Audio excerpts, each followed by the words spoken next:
Well, hello everyone and welcome in once again to our program tonight. Well, we've got Barbara Anderson. The program is Watchtower Insider. Barbara Anderson tells all, and she has a great guest coming on tonight. She'll tell you who he is in just a couple of minutes. But I want to thank you all for coming into our network, and thank you for listening into the Spanish program. For those listening in on our radio network and our YouTube channels, you heard a Spanish program. It's our first Spanish program, so that's what you heard prior to coming on to Barbara's program right now. But now we go to all English. Everything will be in English for the rest of the night. So we're so glad that we have so many coming in already. They want to hear the program tonight with Barbara. She's been spilling the beans on the Watchtower. Let's bring Barbara in right now and say hello to Barbara. I'm going to add her to the stream here. Hello, Barbara. Hey, So good to see you tonight. I'm glad we got the program off. I'm doing better today. I'm going to explain in my next program what happened this week. But anyways, we're looking forward to your program tonight. We're looking forward to your guest. Why don't we bring John on, and then you can talk about what John does over there. It's a pretty interesting story. So let me add him, and I'll kind of dip out of here. If you need me, I'm here, okay? Okay. Hey, everybody. We are privileged to have John Viney with us this evening. He resides in Wales. It's a place right outside of Cardiff, right, John? That's it, yeah. Barry. Barry. Oh, I forget. Yeah. I have to get used to the fact that you don't really speak English. We speak English. We're going to listen to you in this foreign language from Cardiff, Wales. And but we'll hang on to every word. I am so fascinated with your life story. And a few months ago, you spoke on BBC. And I listened to that and I said, that man, we got to get him on 6 screens. So I know that you have been an elder. You've been in the organizations since you were 5 years old. You were born in 1952. Now you could say this yourself, but I'm introducing you. And your parents were converted to the witnesses when you were around 5 years old.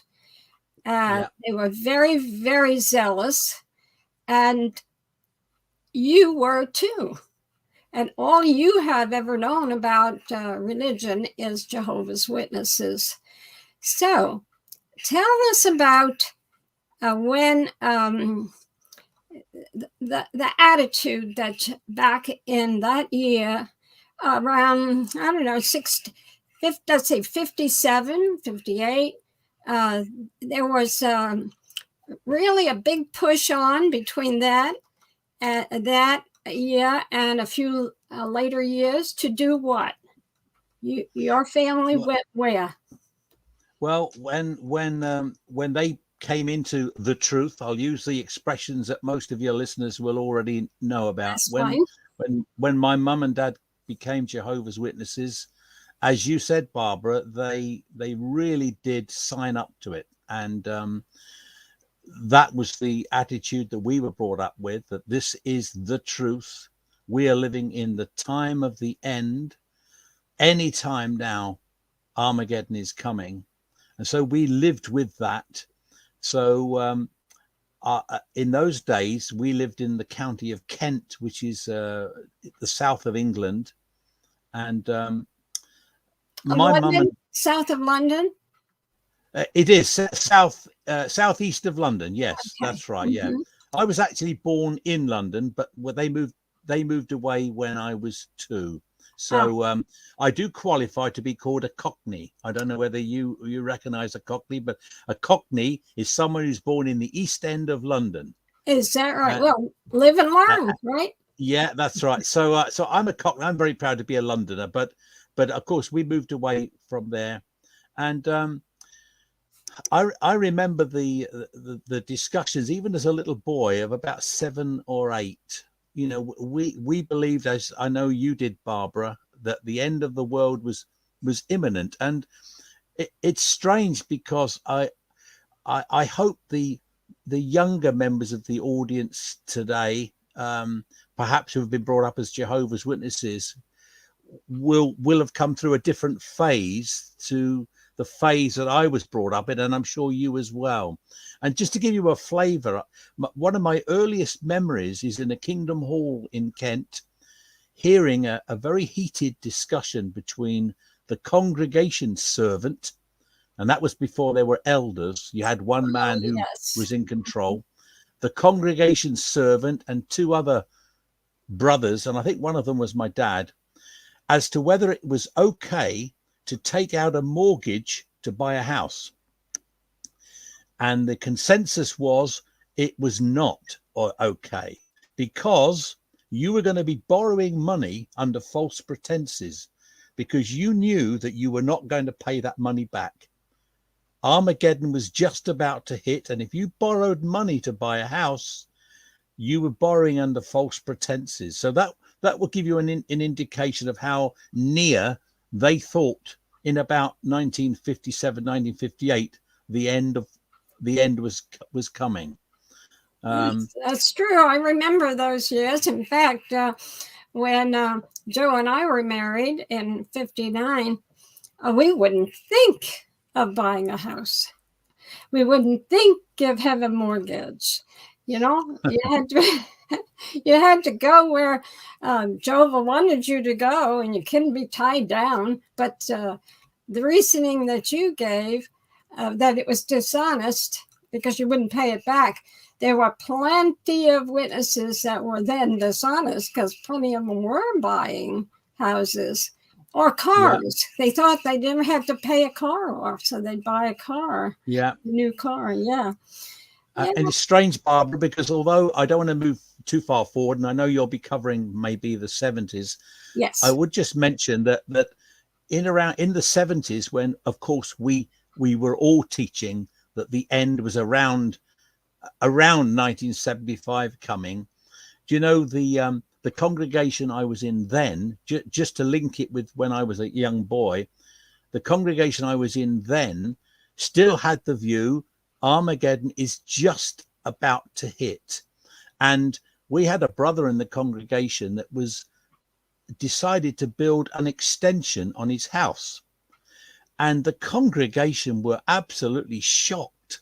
Why would a brother want to build an extension on his house? In fact, it affected his standing in the congregation, because he was setting the wrong lead. He was living as if Armageddon is not just about to hit. So that again would give you and the viewers a bit of a taste of what it was like, that if you did not believe that the end was coming right then, and you reflected that by your lifestyle, that affected your standing in the congregation. Yes, and that pressure was on the folk who were very worried about giving the right impression. So when I married, my husband just came out of Bethel, and we were always worried about how whatever we did, that it would not stumble anybody. So we lived by the every word that the Watchtower said, not from the Bible, but their opinions and suggestions. Yeah. And that was the difficult thing to do. And in a second here, we're going to get to what your family did, the suggestion that was made to them and everyone else who was a witness, but only a few did what was suggested. But tell us, as far as you're concerned, when were you baptized? Oh, I was baptized in 1967, July the 21st. And how old 1967. Were you? I was 15. Uh-huh. It was about 2 weeks after I left school. In those days, you could legally leave school in the education system at 15 in 1967. That was the last year legally you could leave. And of course, we know what Watchtower had been teaching about the end coming, and that why would you need a further education? Why would you need a career in this old system? And I firmly believe that, as did my family.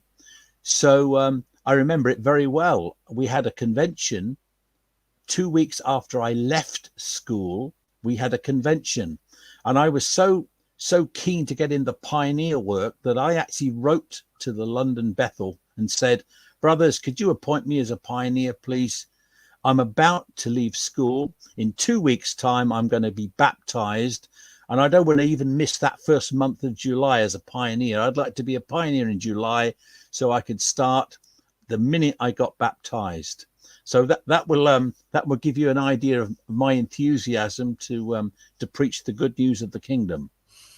Yes, lots of young people had that kind of attitude, but your parents had a lot to do with your zeal. What did they do that encouraged you? Yeah, right. I should say, first of all, my mum and dad were the best mum and dad you could possibly have. I existed on love, as did my sister Alison. So all that I'm going to say, none of it is a criticism of my mum and dad. We really were loved, and we loved them.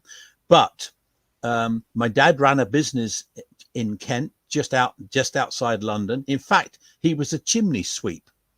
And Really? anyone that's seen Yes. Dick Van Dyke Yes. in Mary Poppins will know. We could use a chimney sweep. We're getting into winter and we got a chimney. So are you available? Right, well, no. So I used to go out with my dad sometimes working, and it's not true that he used to send me up the chimneys like they did in the old Victorian days. Mm-hmm. So he had a good business. He used to go up to London and clean the chimneys of the big banks. And so I remember them doing very well financially. In fact, one of my earliest memories is we used to have an old wooden stove that had a stove pipe go up as a chimney. And my dad used to come back so filthy and dirty with soot from chimneys that my mother used to have to wash the money, the paper money, and then stick it on the chimney to dry it. Oh, but they did very, very well. We had a nice house. We lived opposite these beautiful woods, but they decided that because of the time of the end that we needed to move where the need was great. That's what we're getting at here, because that's the expression. Yes, and so many don't know about what was the thing to do back in those years. So that was I don't know, 69 somewhere. Yeah, that's right. We moved up to we moved from the suburban area in Kent, outside London, up to a very, very agricultural area up in Lincolnshire, to a place called Stamford. The congregation there had 18 people in it, I remember. And our family's fortunes, if you like, financial fortunes, took a big tumble. My father was not really prepared for the lack of work in that area, and we became very poor. And eventually, and it is an eventual story, we actually had to live in a caravan. And when we say caravan over in the UK, we don't mean one of the luxury mobile homes that you have maybe in the States. We're talking about a long, thin tin shack that is a caravan. And my mum and dad lived there with us three kids. And my dad couldn't get a job. And we were pretty poor at the time. And, you know, it's staggering to think, though, their love of this religion, meant that they took steps that I don't think Jehovah's Witnesses would probably take today. No. That my mum, in order to get to a convention in London, when we got to the convention, my mother had to sell her engagement ring. Well, in fact, she pawned it, but knowing very well she was never going to get it back. But to be able to stay at the convention, she got rid of the engagement ring. And to even get to that convention, you know, we had very little material things. I had a very old and very bashed up electric guitar. My father had a typewriter, and my mother had a sewing machine. They were like the three things that we had, if you like, that you could try and put up for sale. And I was so pleased that my electric guitar did not get sold. No one bought it, but the typewriter and the sewing machine did. So that paid for the petrol or the gas to get down to London, and to stay in London, my mum sold her ring. But you know, they were so pleased to do that, and they so much appreciated being with other Jehovah's Witnesses. But so again, that will give you a flavor of how involved and how much we believed it, that this was the truth and that we were living in the time of the end. That's right. And so what happened when you were 17? Right, when I was 17, I said I'd left school at 15. I became a pioneer. I pioneered in Stamford, and then a very, very good friend of mine who had left my circuit to move to Wales, which is it's part of the United Kingdom, but it's its own country. Yes. He needed a pioneer partner, and I thought, right, I'm going to move down to Wales. So really, it was too young. But anyway, I remember my mum crying on the doorstep as I left and waved, and my father took me to Wales, and so I came down to Wales, where I am now. So I've been in Wales for 50 years. Did the community welcome you? In Wales, yes. The Welsh people are very hospitable. Again, it was a very small congregation up in Treharris, where I moved. I initially lived with this pioneer partner, with a special pioneer couple. And as you will know, Barbara, a special pioneer were pioneers that actually could be paid by this Watchtower Society to stay in an area. 150 hours, so they had to work for it. They had to work hard for it, yeah. So I was in an area and a position where we were all geared up for pioneering. Mm-hmm. We lived in a village that actually was only the next village down from where there was a terrible mining disaster. It's in the history books. It's in the history books. It was the Aberfan disaster, where a mountain that was full of slag, which is the stuff that comes out of mines, and was dumped on top of the mountain and kept getting dumped on top of the mountain. Well, a very, very rainy day brought all that down and killed about 160 odd kiddies in the school, and teachers and a couple of other people. So it was an area where there had been that disaster. And so we were calling on some of the mums and the dads and having Bible studies with some of those mums and dads that had those bereavements. And that's very, very heartbreaking. Now, you were at an age, you were still quite young, but you apparently showed that you were up to it, and so you got an appointment. Well, yeah, even as a young man at 17, I was made a book study conductor or a group study conductor. And in those days we had a midweek meeting where we studied a book.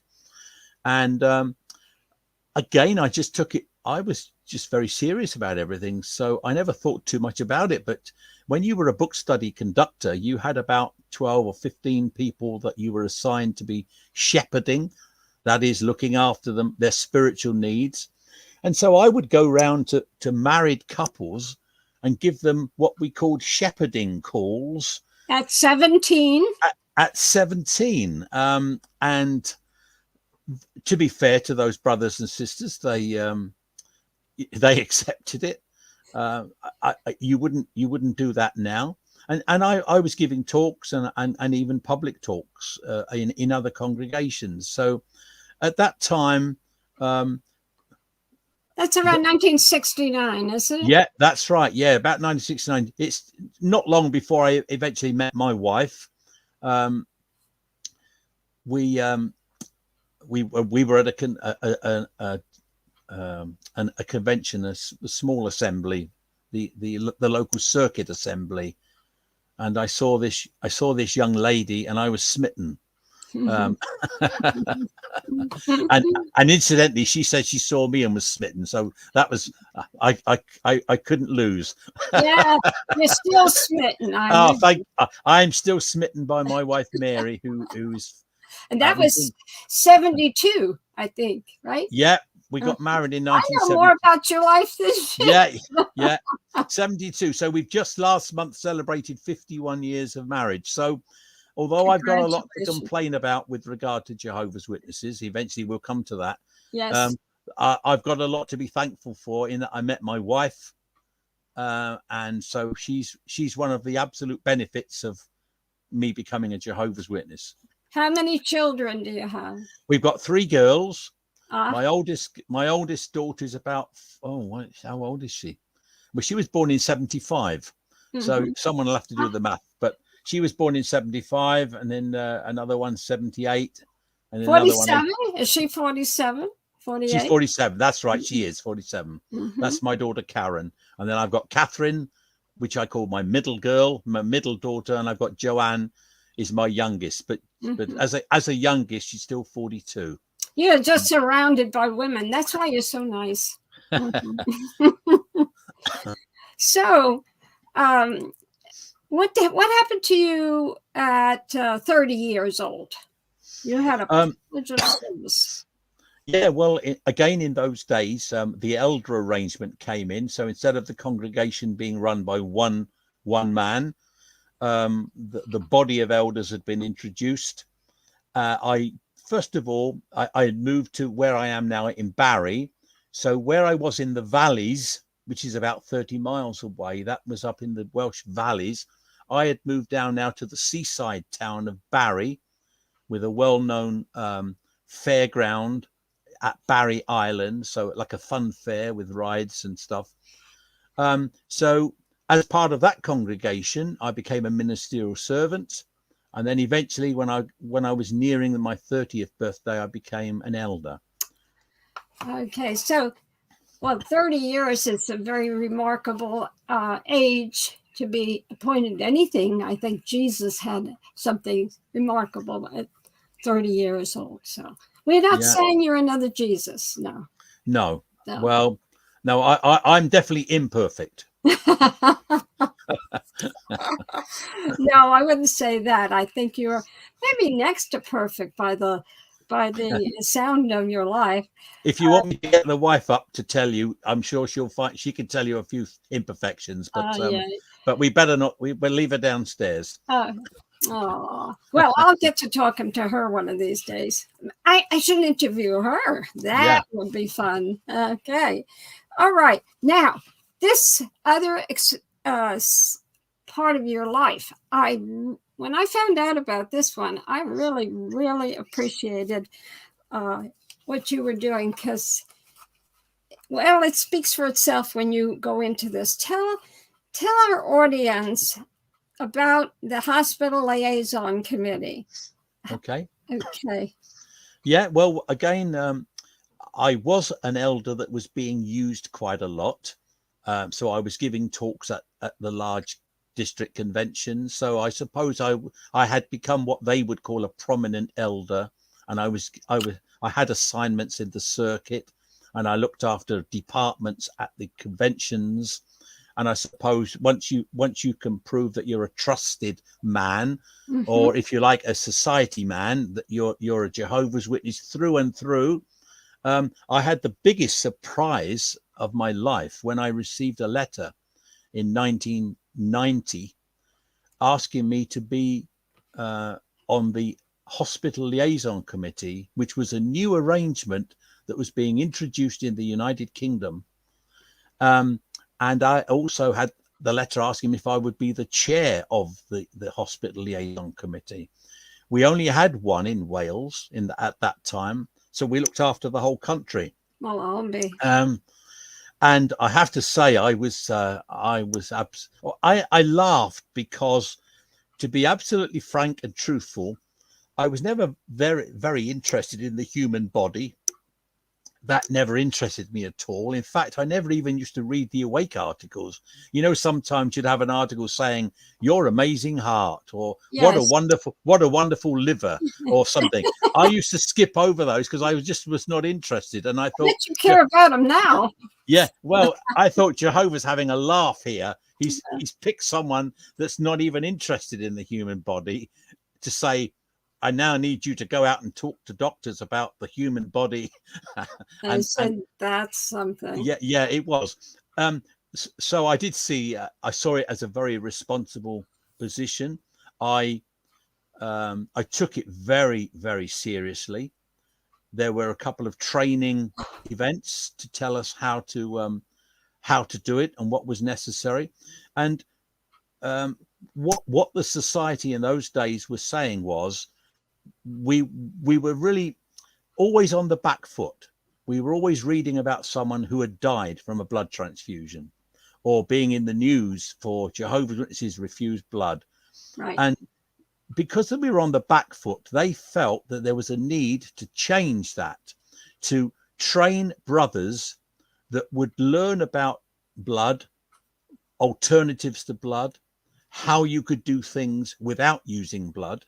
So although we weren't trying to be doctors, we had to learn about what alternatives to blood are there, or what machines are out there, what anesthetic techniques are out there, so that we could go and speak to doctors and say, would you mind using these alternative techniques? We don't want to die. It's not a death wish, but we can't have blood, but we do want to live. And so the idea was to try and change the view of Jehovah's Witnesses and the blood issue in the country. And I would have to say that we absolutely worked our socks off, and we wrote to hundreds and hundreds of doctors, to nursing schools, and arranged to go and give lectures, lunchtime lectures, postgraduate lectures, lectures to doctors, groups of doctors, anaesthetists. And through that work, we were able to change a lot of people's attitudes by making friends with doctors that were willing to work. That's it. We were making friends of doctors that were willing to try alternatives. So whereas they would say, can't do that without blood, you can't do that without blood, we would look for areas in the world where there were bloodless surgery centers, and we would get articles sent to us from the Watchtower Society, medical articles that we had to discuss as a committee, showing where someone maybe in France or maybe in Africa had done this complicated surgery without using blood. And they perhaps hadn't used blood because blood was contaminated. Mm-hmm. So they didn't do it for religious reasons. Mm-hmm. Somewhere in Africa, they perfected a way of doing an operation without using blood because they couldn't use blood. Who would have? And so they would write a medical article about how to do it. And so we could take that medical article around to a colleague and say, Doctor, would you mind reading that? And this is a way that one of your colleagues has got round this problem. Would you be able to do the same? We're very respectful. I would start my meeting with them, but something like, now look, I hope you don't think we've come to tell you how to practice medicine. You are the expert. We need you. But because we won't take blood, that has caused some problems. Would you mind reading what some of your colleagues have done, how they've avoided using blood. And so by that sort of making friends with the doctors, we managed to add to what we called the friendly doctor list, hundreds and hundreds of doctors and medical staff that were willing to work with Jehovah's Witnesses when there was emergency. So I did that for 15 years until I actually left the Witnesses.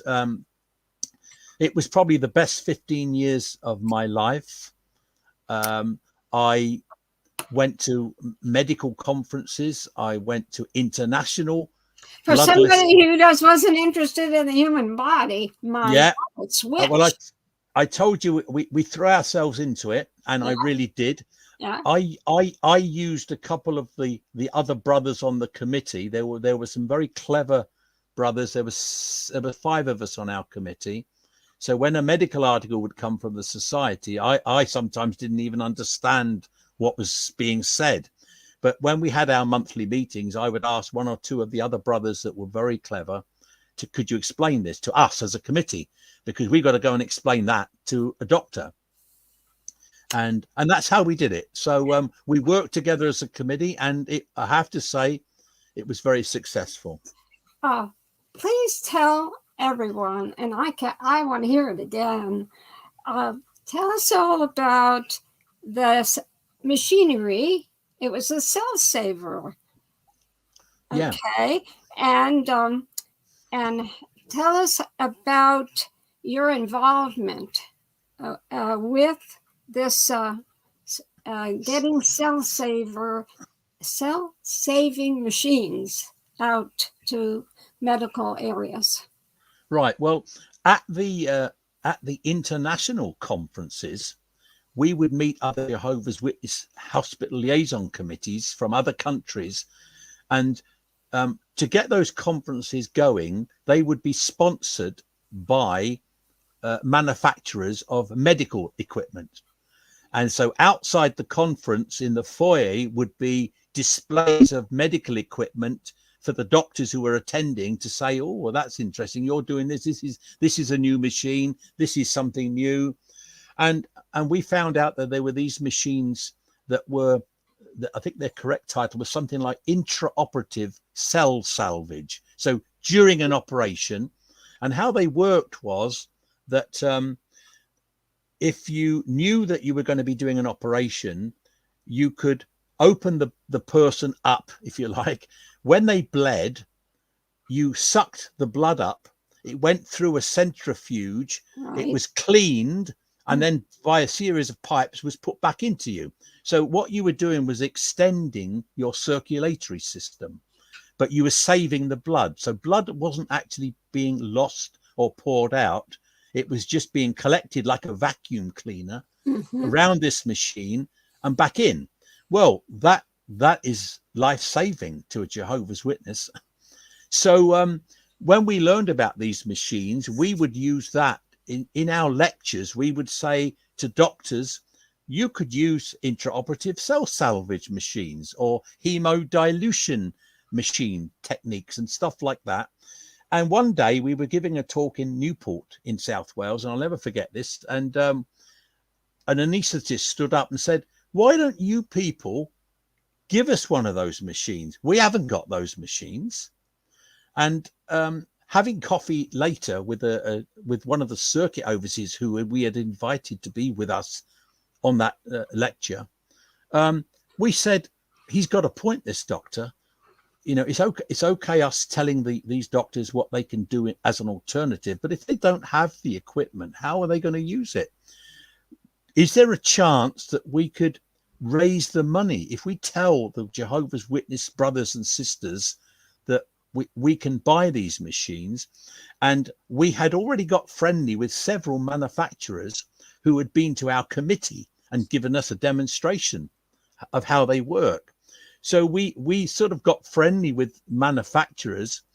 What they had done is lent the machines to hospitals to show that they worked, So we would arrange for a machine to go to a hospital where it didn't cost anything, because the manufacturers were very happy for the doctors to use the machine. But then once they saw that the machine was excellent and was working well, then of course the manufacturers want the money for the machine. So we set up what's called the Cell Saver Fund in South Wales. It was the first time it had ever been done, and we held a Did big you get meeting. Permission to do that? Did you write a letter? No, we didn't get permission.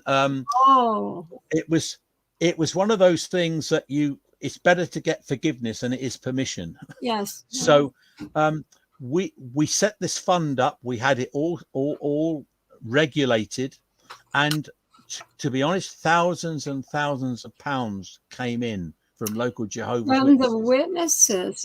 Oh. And we bought a lot of these machines. Oh, how wonderful. And we made a big thing of presenting them to the hospitals. So there were a couple of hospitals that we got the press involved, and you had sort of me handing over a machine to the head of the hospital. So you've got Jehovah's Witnesses got good media coverage, and the hospital got good media coverage. Mm-hmm. And the Watchtower Society, I think they knew what was going on, but were happy to sort of have this going on without giving us their approval. But I only mentioned that was a really happy time for me as a Jehovah's Witness. My role in the Hospital Liaison Committee, and with the brothers that were on that committee, I'd have to say, we had a good camaraderie, and it was a highlight, if you like, of me being a Jehovah's Witness. But then it all went downhill from there. Well, while it's still uphill. Okay. Under those circumstances, you would get credit for it. You're getting credit for it 30 years later, right? I mean, we're giving you credit for it, because who took really the credit for this endeavor? Well, like most things that are tried out, the Watchtower Society allow individuals or groups of brothers to do stuff, and they stand on the sidelines. And if it fails, they write and say, "Well, you shouldn't have done that. You're running ahead of the organization." That's right. If it works, then the organization take it over and say, "Look how Jehovah has blessed his organization." So, to give you an example, the quickly built Kingdom Halls, the quick builds, yes, they started with just brothers getting together, and the Watchtower Society looking on and thinking, if they make a mistake here, it's all going to go wrong. But it didn't go wrong. It was a wonderful idea. In fact, in our own congregation here in Barry, we had a quickly built Kingdom Hall. I think it was only the second in Wales.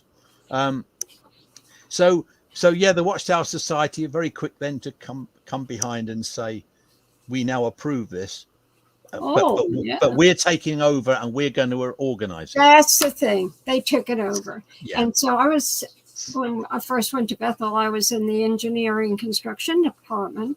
And I remember when they took it over. I remember they designed the Kingdom Halls. They had 5 pictures that the congregation elders could choose what design for their Kingdom Hall. Our architects at Bethelwood and the draftspeople at Bethelwood too, and they even had a color chart. You had 5 choices of designs of their the inside of the Kingdom Hall and the colors. And so everything would match up. You buy the chairs. The Watchtower made arrangements for the chairs. And that's an interesting thing. I'm going to throw that one in here. Nobody knows. And one of the insiders in that department, he was the kind of go-between. He recommended the chairs to the different congregations and the quick bills, and he got a kickback, and he got 2% on every invoice that came in.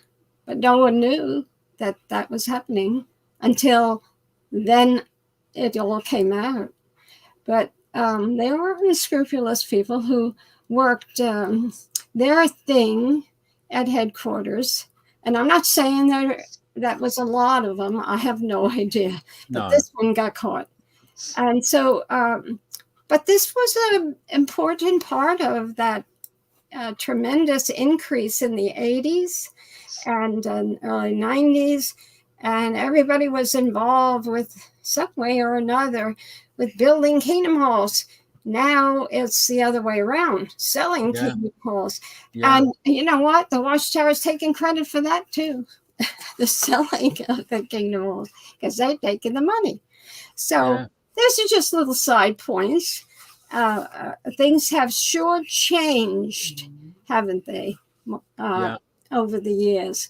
Who would have thought? We thought we were going to be in the New World by now. It's 32 years, generally speaking, from some of the things we're going to discuss next.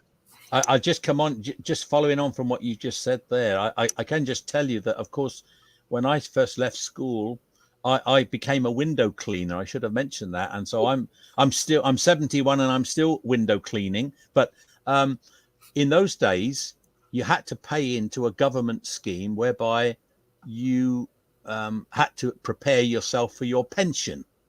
So when you were going to get old and you were going to retire, you needed to pay into a government pension. Well, I didn't earn enough money, hardly to live, never mind paying into a pension.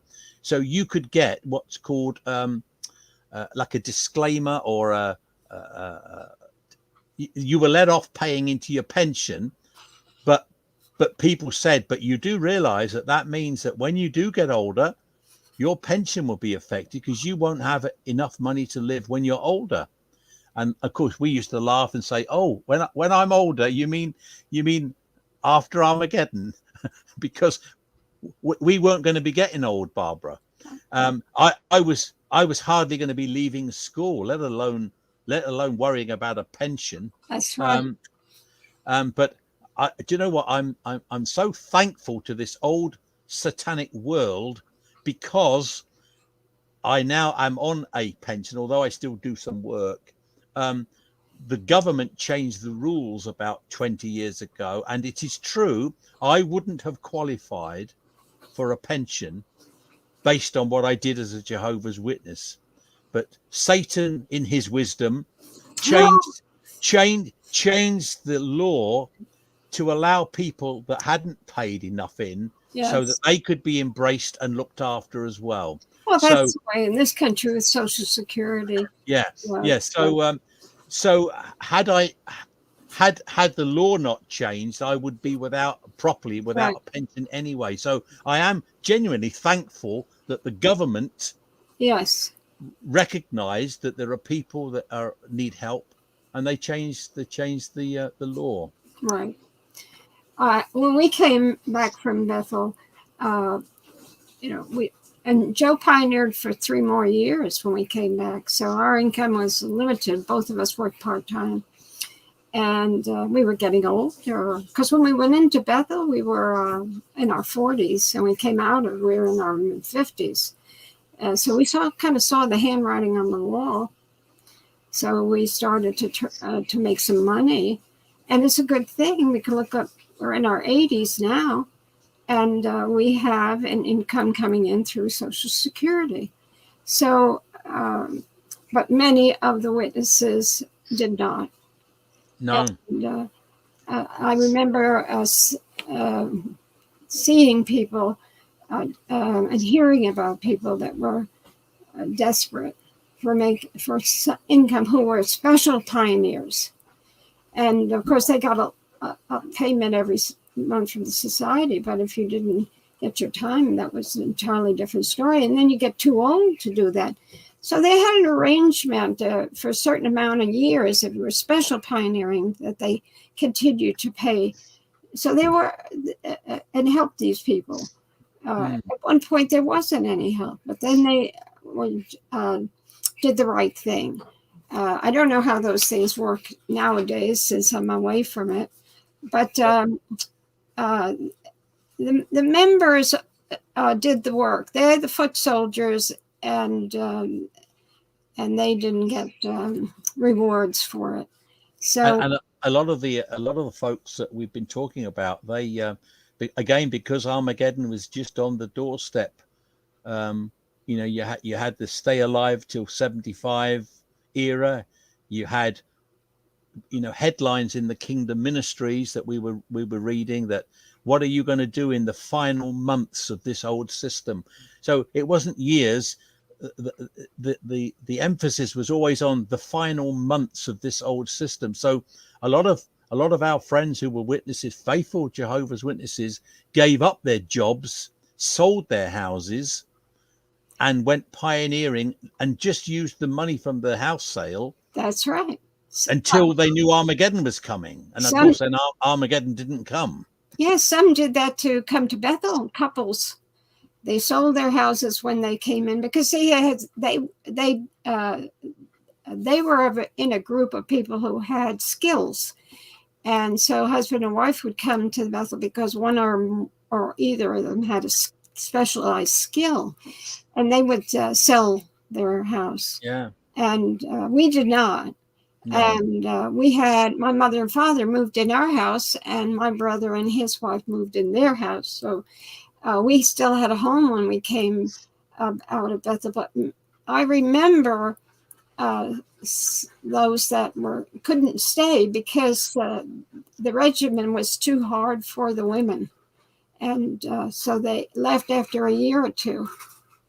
Used up their money. But in these cases, usually they still had their skill, and but they had to start all over. I'm not saying they were grumping about it. I never did that.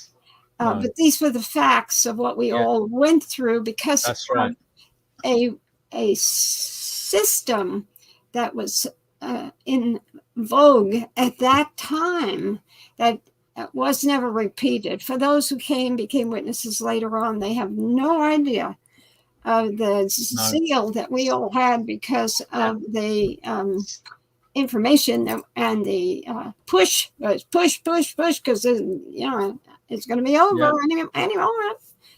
It was even sadder, the situation where many couples didn't have children.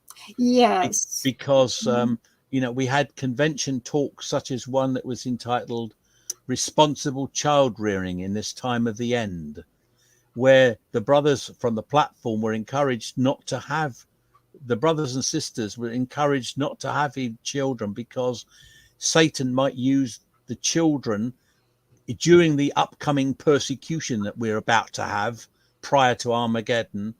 So you even had couples that had decided not to have children because of the time of the end. And that must have been a terrible, terrible shock and disappointment for them when they realized that whereas we have children, some of those folks would have lost out on the joy of childbearing. Yeah. Well, that was part of the agreement. When we got baptized, we gave our all to this organization, and it was part of our subconscious agreement of how to get everlasting life. And but now in your case, here we are in the 90s, very, very early 90s, where you were involved with the hospitals, right? Yeah. Yes. So between the time in the 60s to the 90s, 30 years, you were a very active elder. Yeah. And I'm sure that you were very happy until certain events took place. And now we're going to get into the nitty-gritty of what changed your life. And it was a very traumatic. Is that the word for it? I think so, yeah. Traumatic. Traumatic. So in 1990, one of your daughters was about how old? 15? I think she was about 15 or 16. Yeah, I can't remember exactly the age, but no older than that.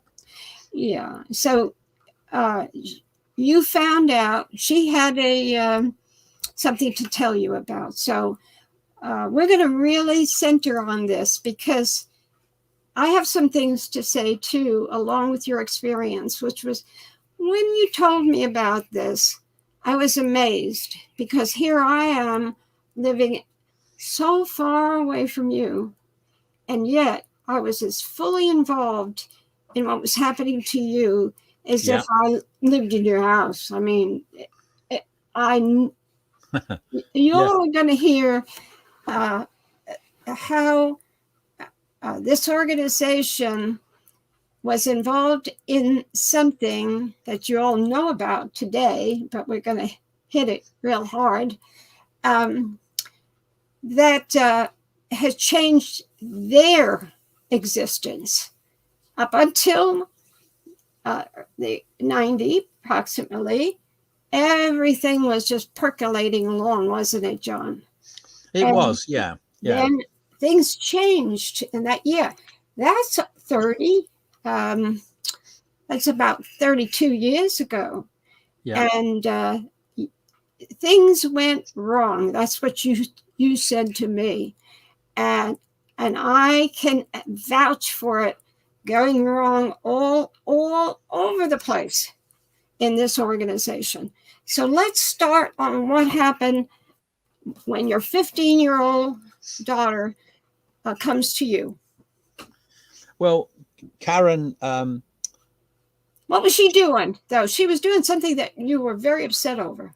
Yeah, I mean, I should mention again, because of our involvement in the truth, my girls were fine in the truth. They were auxiliary pioneering as kiddies, as school children. So we were very involved as Jehovah's Witnesses. But my daughter, we noticed her cutting her arms, using like razor blades to cut the flesh of her arms. And when I discovered that, I just thought, what is going on here?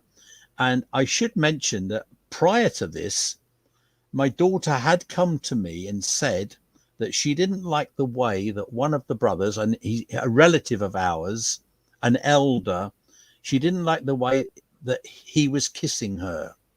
That was the expression given to me. Now, I think I was way too naive. I should have known maybe what she was trying to say. But I genuinely thought that when we used to go around to see this elder relative, that perhaps he was too affectionate. So I went to see him and said, look, do you mind when Karen comes next time? Don't be too physical, because she's getting a bit more embarrassed now. That's how I was looking at it, but I was very naive. And but what she was really trying to tell me was that there was something a bit more sinister going on, and that he had been interfering with her sexually. And that had gone on for about 4 years, since she was about 12 or 13. So now she's about 15. She's now demonstrating to outsiders that this is going on. And so it actually sort of blew us away a little bit. And I read and need to sort of cut a long story short here, because it does go on and on and on. Yes. But when we found this out, I asked a really good friend of mine, a lovely brother, Terry Overall, who was a fellow elder. And I should tell you that I've been round his house tonight. Because it's late here. We've had a fire going out in the yard, and we've been reminiscing with him and his wife Melanie about all the things that have gone on and how grateful I was for their help. Anyway, they took Karen out for a meal and allowed her to talk. And she sort of spilled the beans and told them everything that had been going on. So they were able to come to me and say, look, this is, something needs attention here. And one of the things they suggested was to look at a recent awake that had just been produced. Yes, I want to show the audience that awake. And that's the one, yeah. Mm-hmm. And in that, yeah, in that awake article, they had made some. Well, Barbara, you had assisted in making some suggestions. Okay, so this was healing the wounds of child abuse. The reports were coming into Bethel about circumstances, very unsavory letters were coming in. And this was 1991. That's the October 8th, 1991 awake. So it was in 1991 that this, you're finding out your daughter had been molested. And I'll tune in. I mean, I'm listening very closely to what you're saying, but I'm going to have the folks hear what I have to say on this too, because the picture is not a small one here on this issue. It's huge. And how would I know? I'm in New York and I'm reading this awake. We got it in our room and I'm reading and I'm thinking, oh, this is what's been going on in the Catholic Church, because that was the time that all of this information was coming out about the church. All accusations were being made about priests molesting. So I thought it was an aberration but it didn't belong to us. We didn't have the problem. It was outside, and we were becoming aware, so we would know how to deal with it when we studied with people and we heard more about this. So I started learning. I did not know anything about the problems within Jehovah's Witnesses on this issue. And it was a matter of just a few months later that my world changed. You tell our listeners and all future ones who I hope will hear this about what went on with your daughter. Well, we eventually we got to the bottom of it. Karen wrote down all the instances of what had happened and how bad it had got, because we didn't realize at the start of how bad it was. She had decided that the person that was abusing her wasn't an elder at that time, but was a ministerial servant. And she actually said, and I found this out afterwards, that she knew that this person would never be an elder because Jehovah would never appoint someone that's doing what he was doing. And guess what? Just a year or so later, while still doing what he's doing, he's appointed as an elder. So you imagine a young teenage girl that already has, maybe her faith is being knocked, and she's being told that Jehovah is in control of his organization, and the elders are appointed by Holy Spirit. She was very confused, wasn't she? She was confused, and she decided to leave anyway. She'd had enough after some bad times. She went through some difficult times. I'm just trying to think myself. Yes. Now, what actually happened, Barbara, was that we had a 7-man committee come to our congregation. Now, we'd never heard of this before, because certain elders were related to the abuser and other things were going on in the congregation. We had almost like a civil war with the body of elders in our congregation, because you had people saying my daughter was a liar, that this brother would never do these things. You also had another couple of people coming forward to say that had been happening. Believe it or not, an adult sister came forward and claimed that she had been raped by this brother. But you still had people trying to protect him. And in order to get to the bottom of it, we had, for 1 week, we had 2 district overseers, 1 circuit overseer, and 4 special committee brothers live in our congregation as they tried to go round everyone and interview them. And eventually certain elders were removed. And eventually the brother that was the abuser was disfellowshipped, but not for what he did, because he said, no, I've not done that. And because it was my daughter's word against him, there was only 1 witness. And we know, don't we, that Jehovah's Witnesses need 2 witnesses to anything. Well, believe it or not, when the adult sister came forward and said that she had been raped by the same man, the elders said, well, no, it's not a second witness because she's an adult and your daughter's a child. We can't count that as 2 witnesses. And so he got disfellowship for having a very bad attitude, but not for what he had done. We did go to the police. The police arrested him. He gave what's called a no comment interview. So every question they asked, he said, no comment, no comment. And in those days, you couldn't use a no comment interview in court. So it would have been no good going to court saying, this is what the man said when asked this. And so the police said, unfortunately, we don't feel that we can take this any further, not in court, because it's your word against his. So eventually my daughter left the truth and she got a worldly boyfriend, and the next thing is she gets disfellowshipped, but she's also suffering very badly with what's gone on.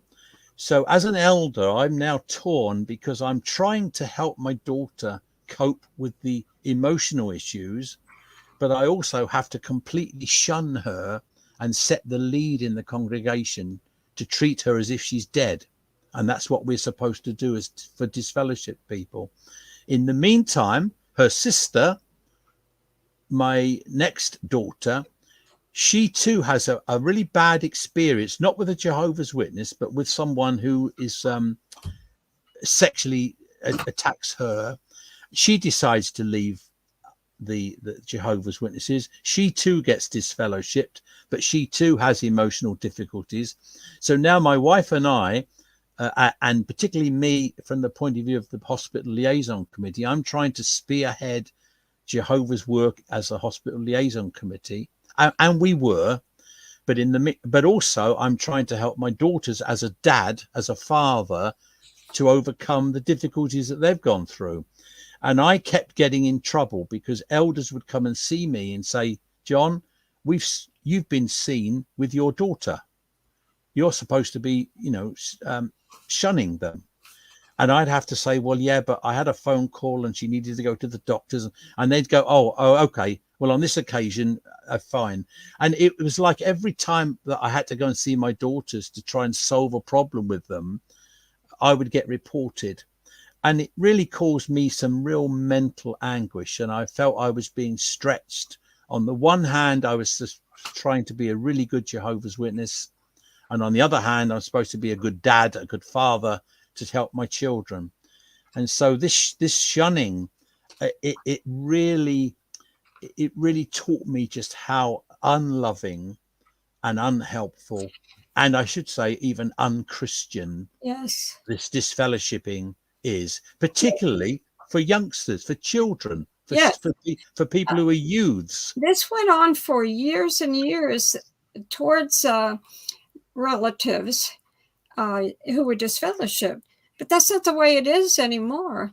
Why didn't they do it if God's Holy Spirit was upon them to do it right originally? Because now, even since around 2010, I've tracked it back that far into their elders manual, that you can associate with disfellowship relatives. You just can't talk to them about spiritual things or complain about your disfellowshipping.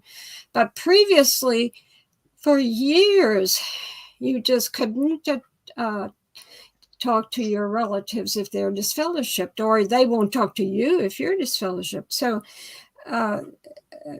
it was the anguish in the part of families, and so many left the organization over this issue. And of course,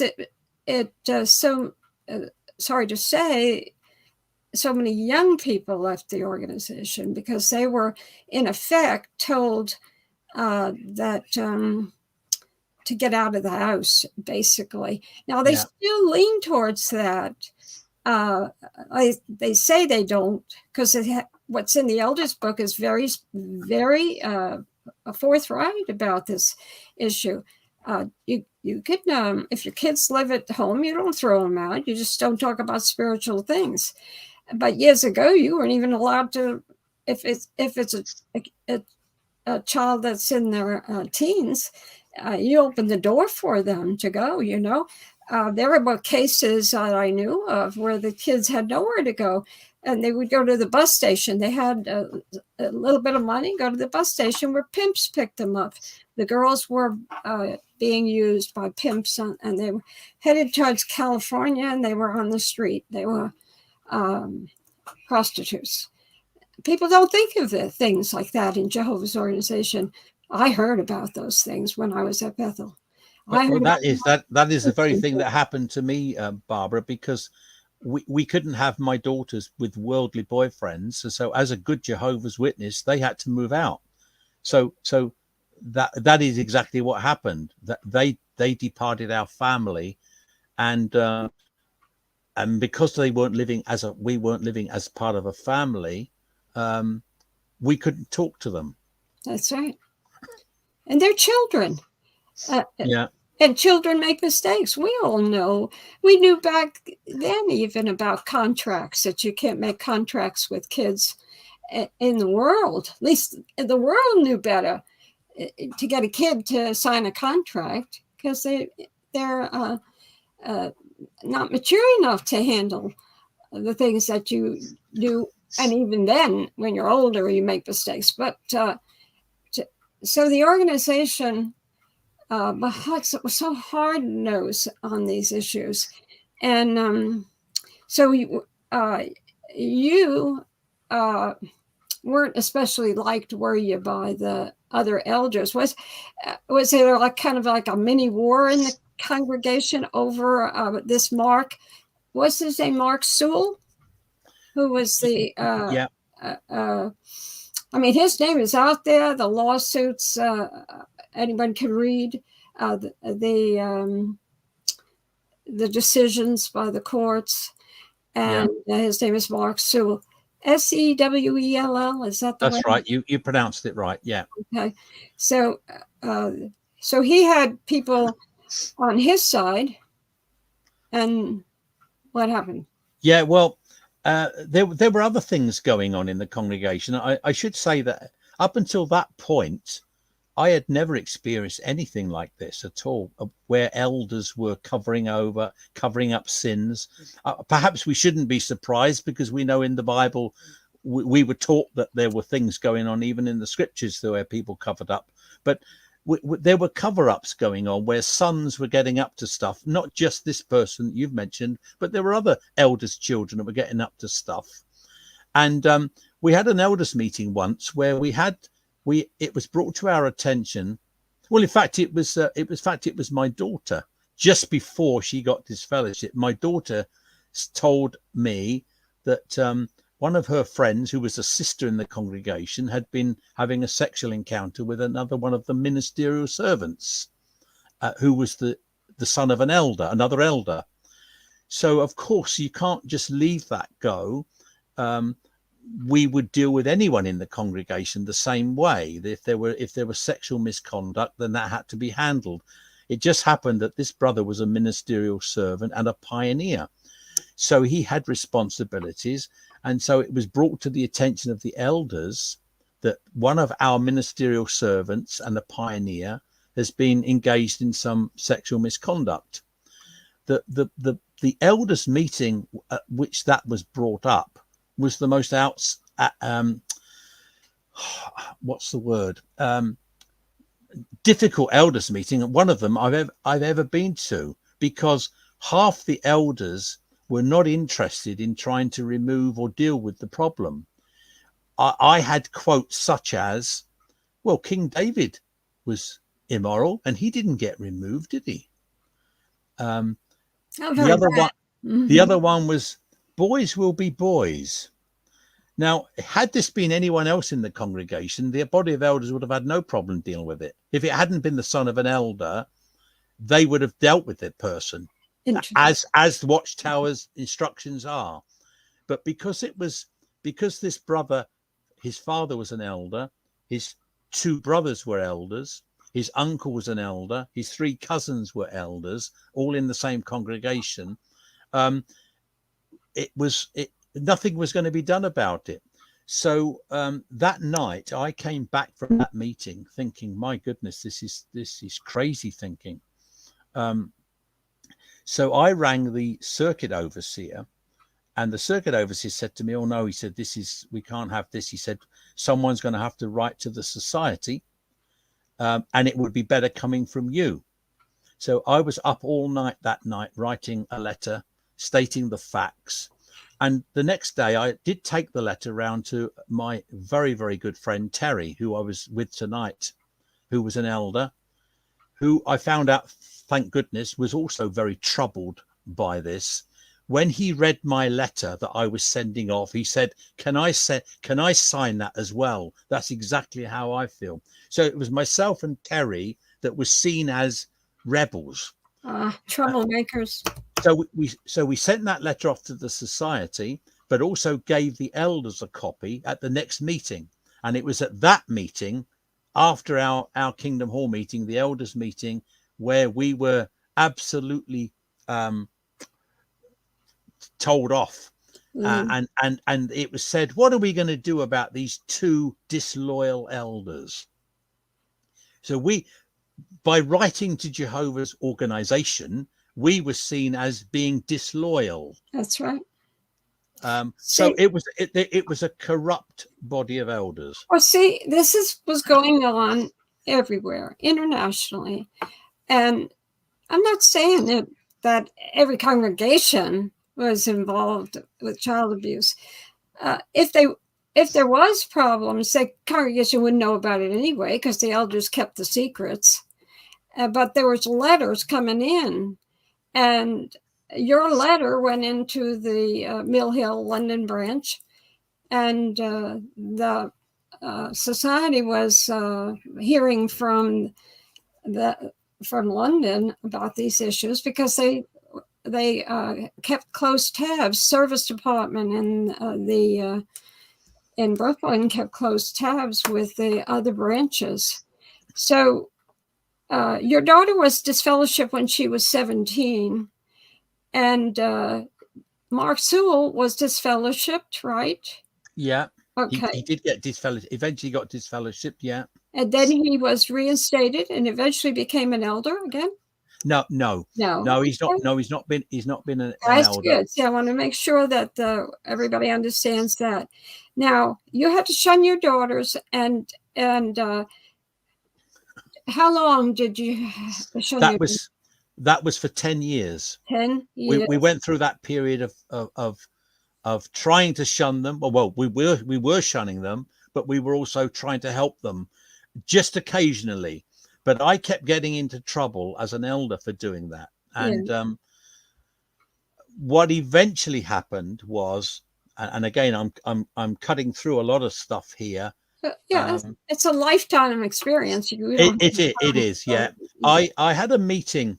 In fact, we had a vacation actually over to your country, Mary and I, and the elders said, go on your vacation, and when you come back, we need to have a serious talk. So when I came back, I got invited to a meeting with the circuit overseer and the presiding overseer in a brother's home. I should mention that both of these brothers do not have children. And at that meeting, they really tried to get me to stay on as an elder because I said that I can't keep doing this. And I remember the expression being used. They said, stay an elder, give up your daughters and stay an elder. And I knew then that there was something very, very wrong. And I actually had a very unusual experience, Barbara, which it might make me sound as if I'm going mad, but this is what actually happened. I had what they call an out-of-body experience. And I was sat on the sofa, and for the next few seconds, I was actually looking down on the three of us. And I now know, because I've looked into it, that that's extreme stress. It's a form of escape. Yes, and it's considered trauma. Trauma, yeah. And child abuse victims undergo. They can do it. People who have been terribly injured in accidents to survive. This is common knowledge if you look into it, but most people don't know that. So it's weird. It isn't. It is great for the body and the mind to survive. Well, anyway, I was up on the ceiling for about 3 or 4 seconds, and then I was back down again, and that just brought me to my senses, and I suddenly thought, I am not going to do this anymore. I cannot do this anymore. So I literally just got up. I shook both of their hands. There was no arguing. There was no doctrinal arguing. There was not, there was no harsh words. I just said, I'm really sorry. I am not able to do this anymore. And I walked out of that house. And I must tell you, when I got to the front door of the house, I jumped up, and you do this punching the air. I did that, and I felt like a whoosh of pressure completely leave my body. It was a very unusual thing. Yeah. And I think I probably, if I'm truthful, I probably was on the verge of a nervous breakdown. Yes. I didn't have one, but I was on the verge, and that release and walking away actually saved me. I view that as saved me.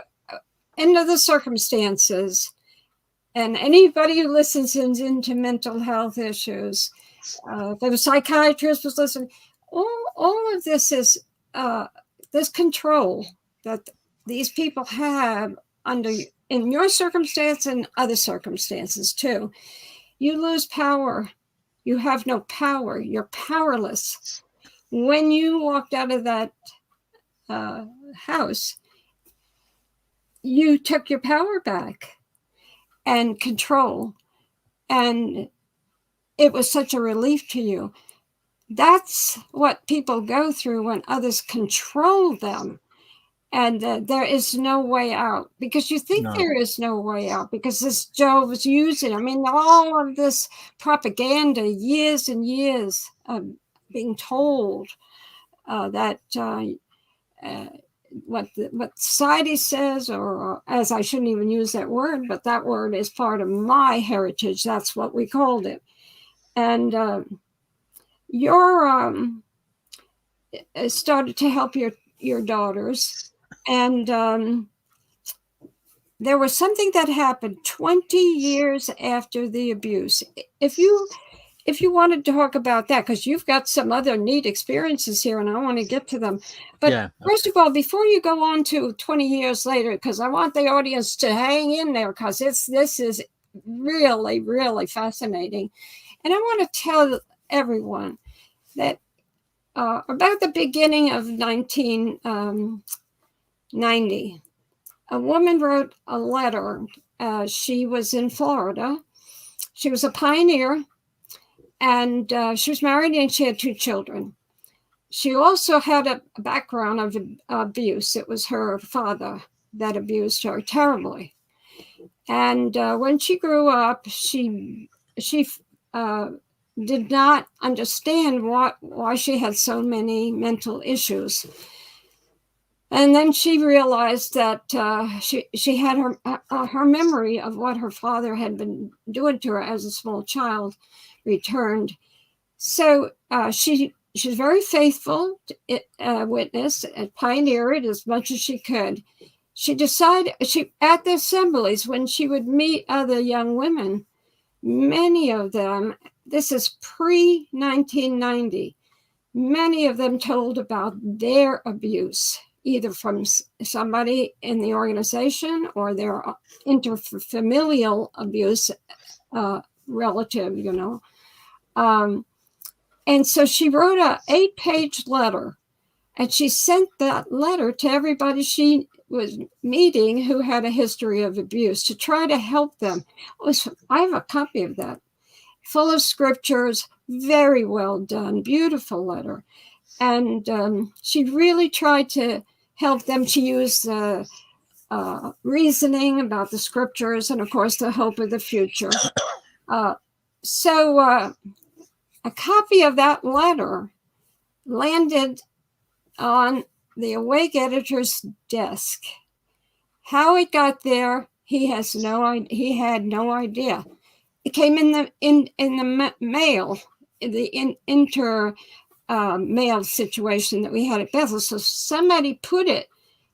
Apparently, somebody was given a copy, not by her, but by someone else who received that copy, and it came to the Awake editor's desk.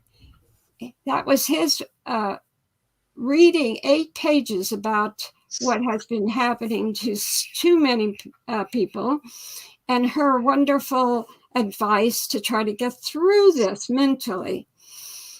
So he began to inquire, and there was a lovely young woman who was assigned to, who was pioneering in Brooklyn Heights. And she went to the Brooklyn Heights congregation. Well, he went to, and his wife went to the Brooklyn Heights congregation, and they kind of adopted her. They just loved her. She was a very, very dear person. And they didn't know much about her background, a witness background. So one day, after knowing her for a year or so, she brought a letter to him. His name was Harry, and Harry read her a personal letter, and it was from her father. And her father was marrying again.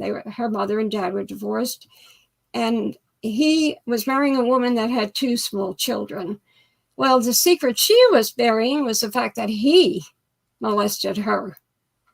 And so she wasn't going to let this happen, let him marry a witness woman who had 2 tiny kids. So she told Harry about her experience, and he started looking into this. This man was a Harvard graduate. He was a very smart man, very conscientious, and was a real believer in what he had learned about from Jehovah's Witnesses. It was an aunt that had converted, and he learned from her after he came back from the Korean War. So he just was discussing this with others, and writing correspondence was part of the writing department back then. So that's where the letters were coming in. And so he looked into it from the service department, into it to certain people there, talked to them, and realized this was a huge problem, or getting bigger by more mail that was coming in. So he assigned Lee Waters, a very fine young man who was a writer in the writing department. He was in his 30s, I think, then. Very, very lovely man.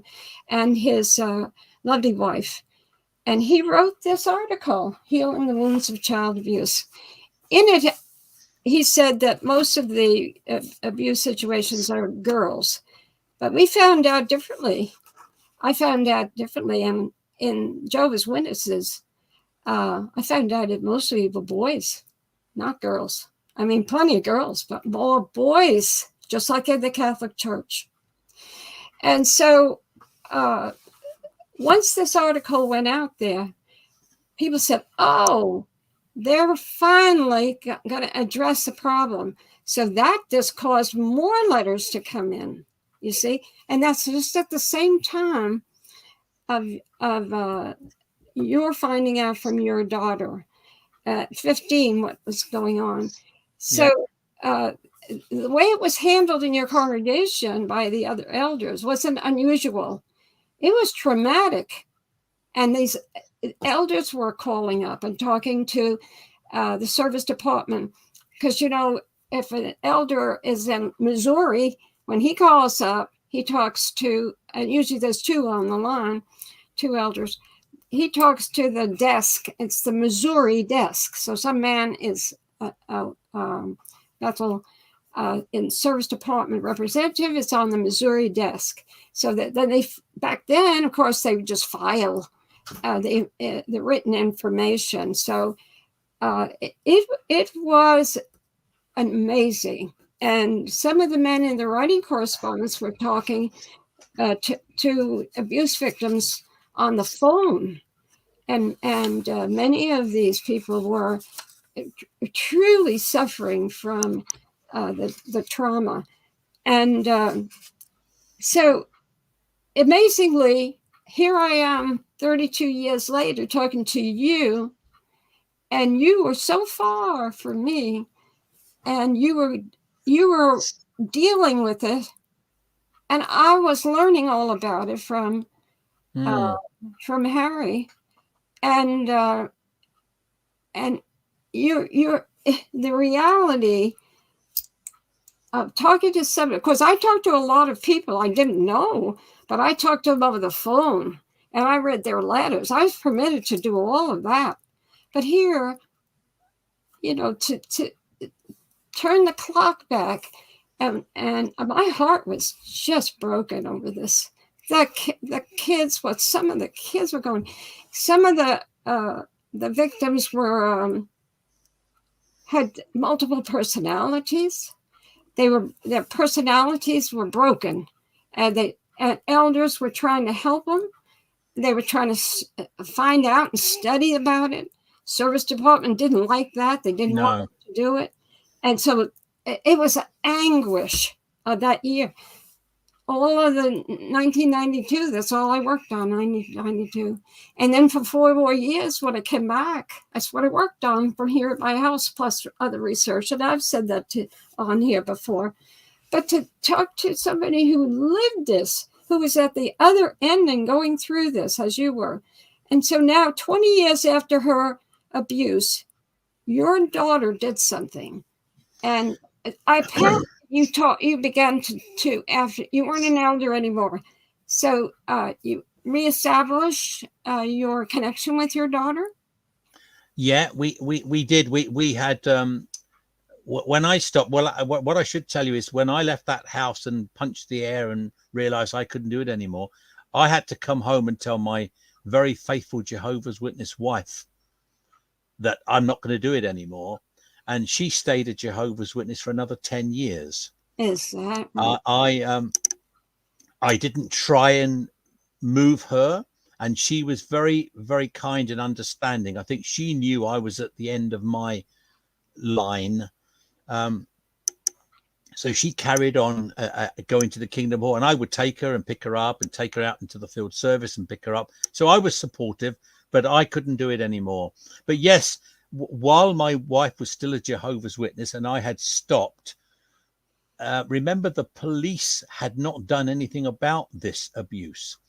Well, in a very similar way that you've just explained, Barbara, my daughter was on one of the media sites and she saw a picture of the guy who had abused her with a young lady sitting on his lap, a young girl sitting on his lap. And she thought, this is terrible. I cannot stand by and watch this. So she too wrote about a 10-page letter outlining all of the things that he had done to her, where, when, and she came round to our house and said, can I use your printer? I'm going to print off hundreds and hundreds of copies of this to send to his relatives, to his workmates, to all the Jehovah's Witnesses I know. And I got to be honest, I held my head in my hands and thought, oh no, this is going to cause a real problem. But she did it. And what actually happened was one of the letters fell into the hands of someone whose partner was a detective. So I don't know how it happened, but the detective read the letter and said, we've got to do something about this. And he introduced the police to it.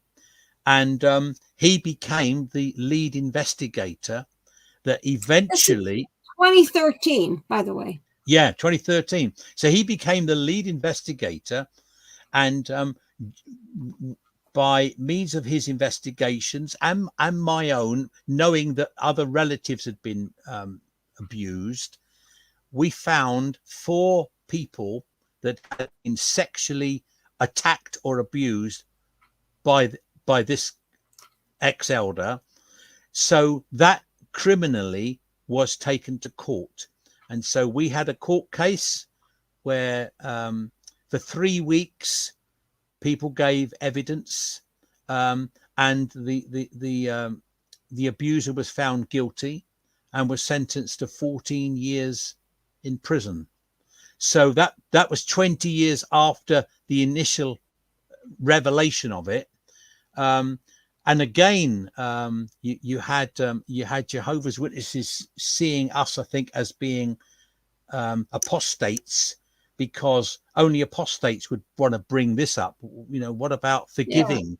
Yeah. And not that it wasn't my decision anyway. It happened to my daughter. Yes. But what is interesting about this, and bringing Jehovah's Witnesses back into it, Barbara, because my wife was still a witness, the Bethel, via the circuit overseer, assigned 2 elders to come to court, 2 local elders.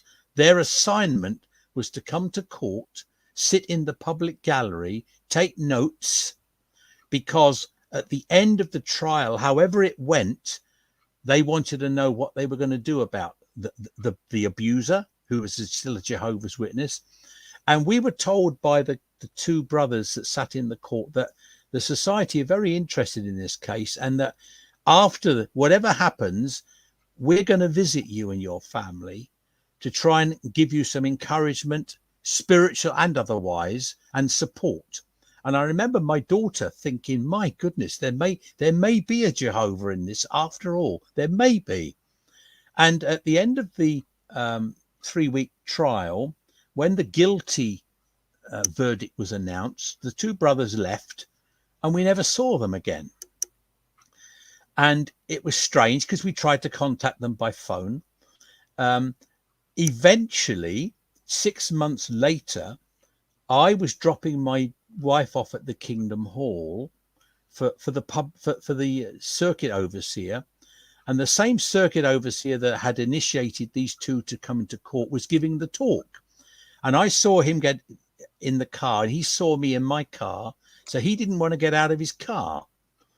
And my wife said to me, please don't cause a scene, don't say anything. And I said, I'm not going to cause a scene. I just want to ask him what happened. So eventually, with 5 minutes to go before he has to give the public talk, he has to get out of his car. So I got out of my car and I shook his hand and just said, hello, Michael. I said, I've just got to ask you, Michael, 6 months ago, you said these words to me, and these were the exact words. He said, John, the society are very interested in this case. No stone will be left unturned in getting to the bottom of it. And I just said to him, Michael, all the stones are still left entirely where they were. And his answer was, we were pulled, John. We were pulled. So the society, the Watchtower Society, after that case, told the elders, get out, don't have anything to do with it. That's right. After telling people like my daughter that they will be coming round to give some support, they couldn't even do that because they were frightened, I think, of being taken to court themselves or the consequences. And I feel I feel bad about that, because as 2 elders, if the Bible says, let your yes mean yes and your no mean no. So if 2 elders say to a young lady, we're going to come and see you to try and give you some support, I don't care that the Watchtower Society told them to run. I would, as an elder, have to say to the Watchtower Society, look, we will run, but not before I go and see this person to explain that we're very sorry about what's happened and we maybe not be able to do anything about it, but at least we would go round and see them. No. So in Bible terms, I see these people as hired men and not shepherds. And not trained, way over their head, have different approaches to the issue anyway. People, like we all realize, at time of great dissension in everywhere, that people have different attitudes. What bothers one person doesn't seem to bother another person. They can get through it easier. And so you have untrained men who you ferret out, those that can't handle it.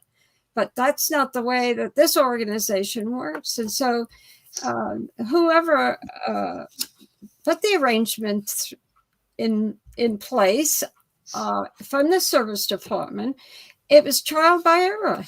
And they were changing cuts. So you could tell that from the elders' letters, the body of elder letters. They seem to get a handle on it in 1997 with the famous letter that they sent, which was where they asked for the names of people who were abusers. One thing about that letter, though, it really showed the society was aware in 1987 that they had appointed men who were molesters. See, that gives it away when they wrote letters to everyone and said, give us the names of those who are guilty molesters. So that they can't say they didn't know. And even though they used those letters not to have a database to hide, they used it whether to leave these men in position or to remove them. If they hadn't done anything for 30 years, or maybe it was early on, it wasn't rape.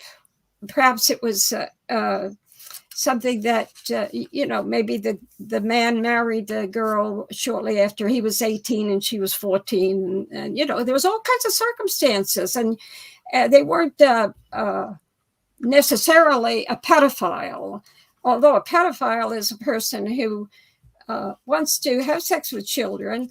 They're not necessarily a child abuser until they do it. So we need clarification on what the actual meaning of all that is. And so it was a lot of confusion. Now there are new rules. I know there are new rules because I know what some of them are. And they're paying off people left and right who have complaints. Did your daughter, what happened with her case? Well, eventually, I should say that that being let down finished her with any comeback of Jehovah's Witnesses for a start. It also had detrimental effect on my wife, who is a very, very faithful Jehovah's Witness. And eventually, with other things happening, my wife 10 years later decided, no, this is not God's organization. And she left as well. So I'm so pleased that right now, everybody I love, every person in my family that I love and respect is not a Jehovah's Witness. We've got the most wonderful relationship. My two daughters, who really had the right to say, oh, you didn't want us earlier, Dad, they've embraced us with open arms. They know why we were doing it. We've now got 6 grandchildren and 3 great grandchildren. So things have worked out for us wonderfully, but I'm very, very aware that many of the people watching this will still be suffering and will have family that are not not friends with them and not talking to them. But for us, it worked out.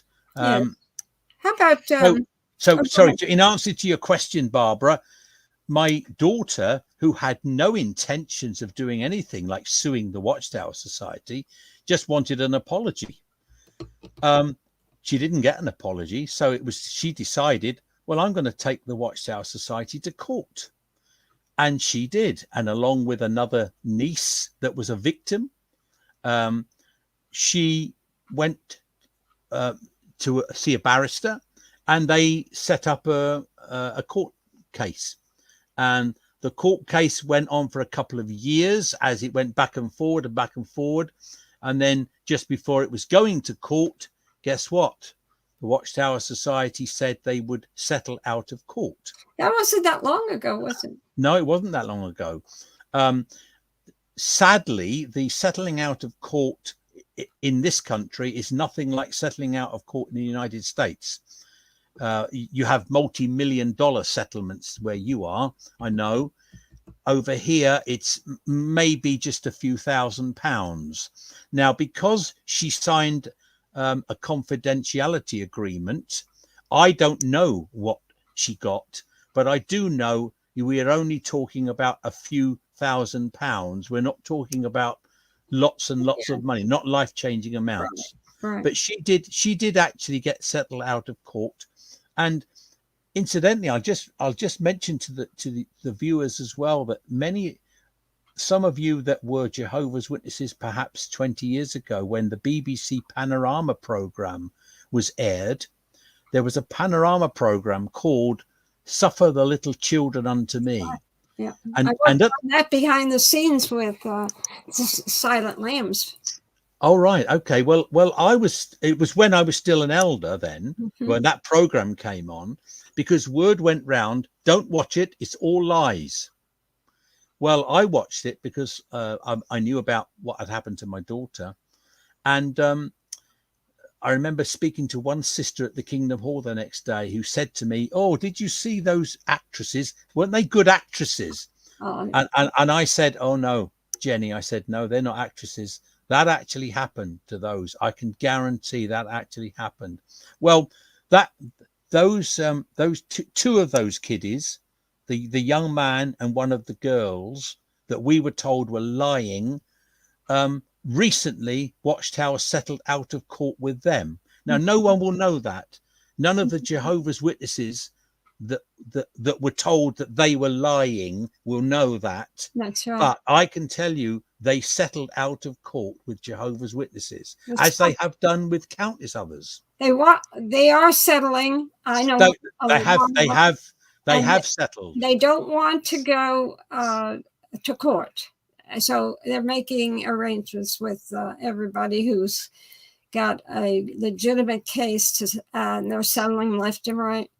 And I know more. I know some more on that too, but we leave that in the hands of the lawyers. Yeah.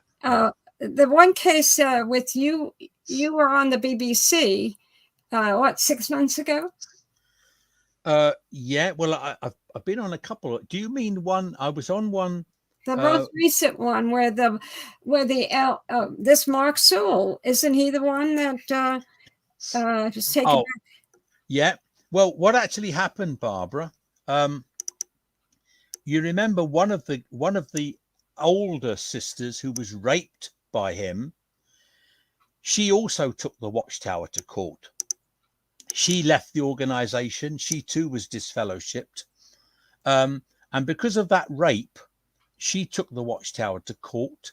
I gave evidence at the court case. It's a civil court case in London, right? Simply because I was an elder then, and I actually handled the case in the congregation, so I knew what was going on.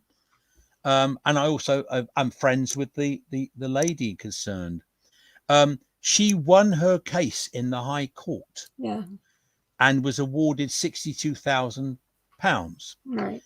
The Watchtower Society appealed. The appeal court of 3 judges heard the whole thing again. They agreed that she should win the case and announced that she had won the case again against Watchtower. So that's 4 judges now have heard the evidence and have said, "Yeah, you were vicarious liability was needed in this case, and that you should win." Yeah, it was okay. Then 2 years later, the Watchtower appealed to the Supreme Court of this country. Now that's quite something. If I say sadly, yeah, those 5 judges, they heard, I would say they heard evidence put a different way. That's right. The Watchtower changed the argument. They changed their tune. They're telling another story out there.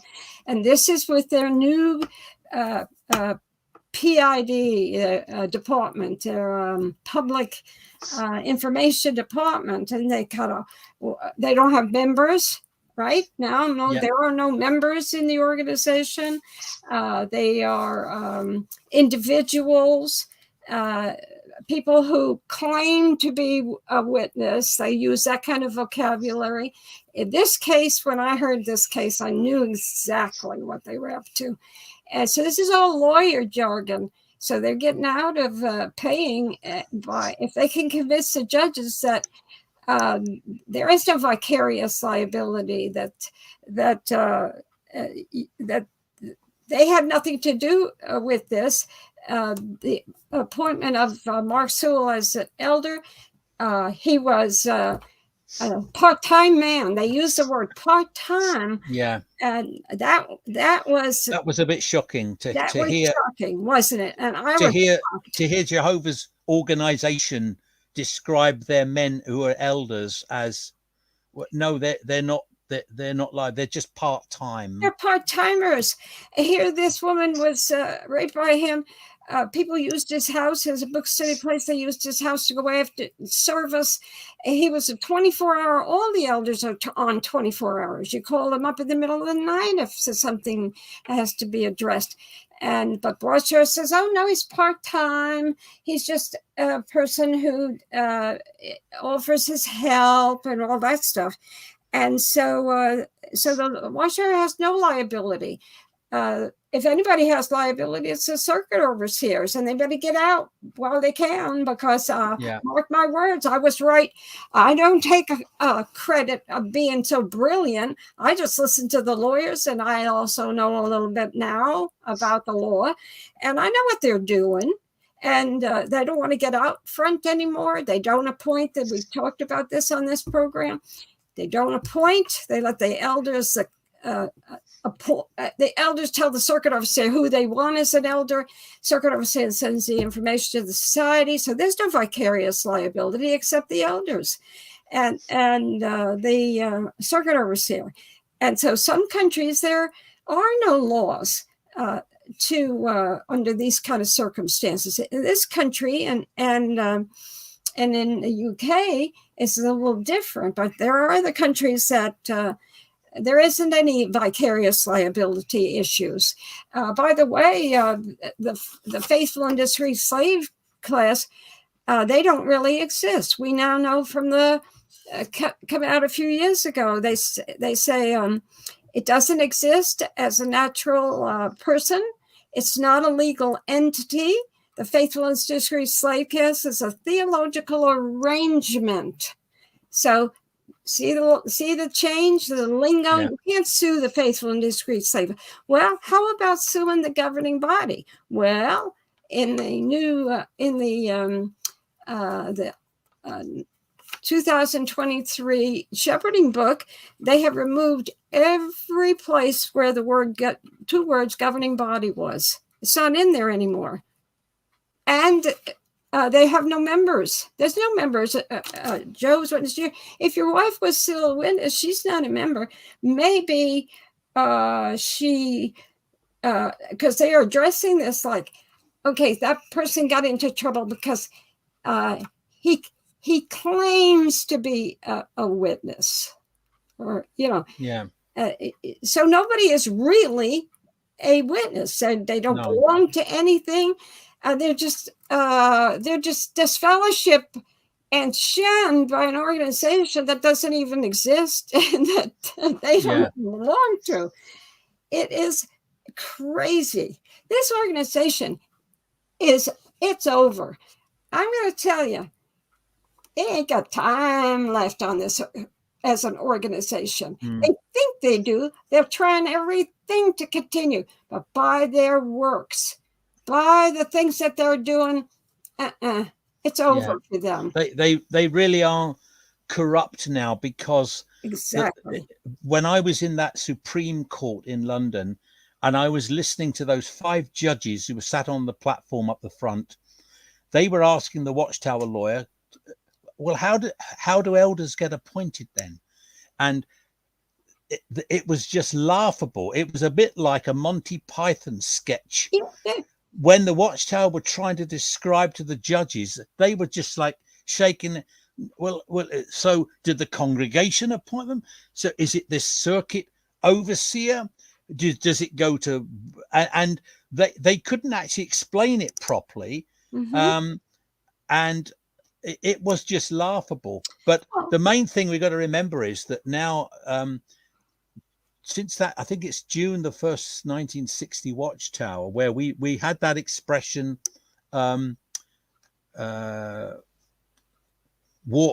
theocratic warfare.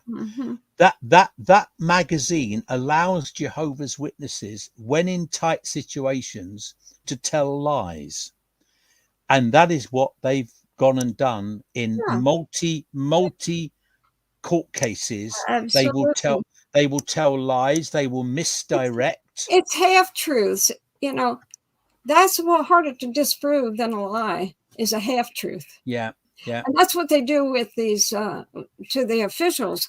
You know, the governing body only exists when they're in a governing body meeting. So they're not really governing bodies around the clock. When you got Stephen Lett on JW.org giving a talk as a governing body member, because that's their claim. It's only when he's in a governing body meeting. You know, this is ridiculous. Absolutely. Only when you call the shots, like in 2016, they finally got rid of, because of a case in Canada, and they got so much flack over this case in Canada that they finally got rid of this, that abuse victim has to confront her abuser. Yeah. Horrible thing. Well, that my daughter had to do that, Barbara. My daughter had to do that. That was part of the process. But you see why? Satan's world made them. They made them get rid of it because they cornered them on this. Yeah. They went after him at the branch, and who did this at the branch? You know, they wanted to know. And there were two branch representatives in Canada that were responsible for the kind of things that went on with this young woman that had to go see her abuser. And there was such flack in the press, so they got rid of it. Do they love the flock? Do they ever love the flock? No. I don't think so. I'm being judgmental. Yes, they didn't love us. They loved the organization. And you know what they'll say? It doesn't exist. It's just a theological arrangement, you know, or something similar. So who are they? Why do we owe them anything? Why should we care if they disfellowship us? Why should we obey them when they tell us we can't see our relatives or talk about spiritual things with our relatives? That's the no-no. Yeah. So what have you been doing after all these years? Barbara and John, we're getting close to the time here for our news, but we do have we have about 10 minutes left. Can I take 5 minutes of that? I want John to tell everybody what he's been doing in the past few years. He's not a window washer. He's not anything like that. He is a counselor, and he's a prison monitor. He has a fascinating life. He serves as a magistrate. These are volunteer posts. I understand it. It's wonderful. I want to hear it as well. So we got 10 minutes, but I also, there's a number of people that want to call in on the telephone line. So maybe John could take about 5 minutes and talk about that. Okay, John, talk fast. Well, only because you've said what I did. I've always loved the law, but I haven't got the brains for it. But in this country, in our country, in the UK, if you are a respected citizen and someone that doesn't have a criminal record, you can apply to become a magistrate, and that's where one of 3 people sit on a bench, and we hear cases. We are able to send people to prison for up to 6 months. It's something I loved, always wanted to do, but thought perhaps we can't do that. I was still an elder when I applied, and I wrote to the society, the Watchtower Society, to say, and I thought, I'm not going to hide. I'm not going to say, is it okay to be? I said, I am thinking of becoming a magistrate. What do you have to say? And they wrote back saying, basically, if you've got time to volunteer, you should be out on the preaching work. That was what the letter back said, and that it was a matter of conscience. So my conscience said, oh, yes, please. So I went to the 2 interviews, and for the last 20 years, I've been really, really enjoying being a magistrate. Too. You went to classes to learn. Tell me about the prison monitor.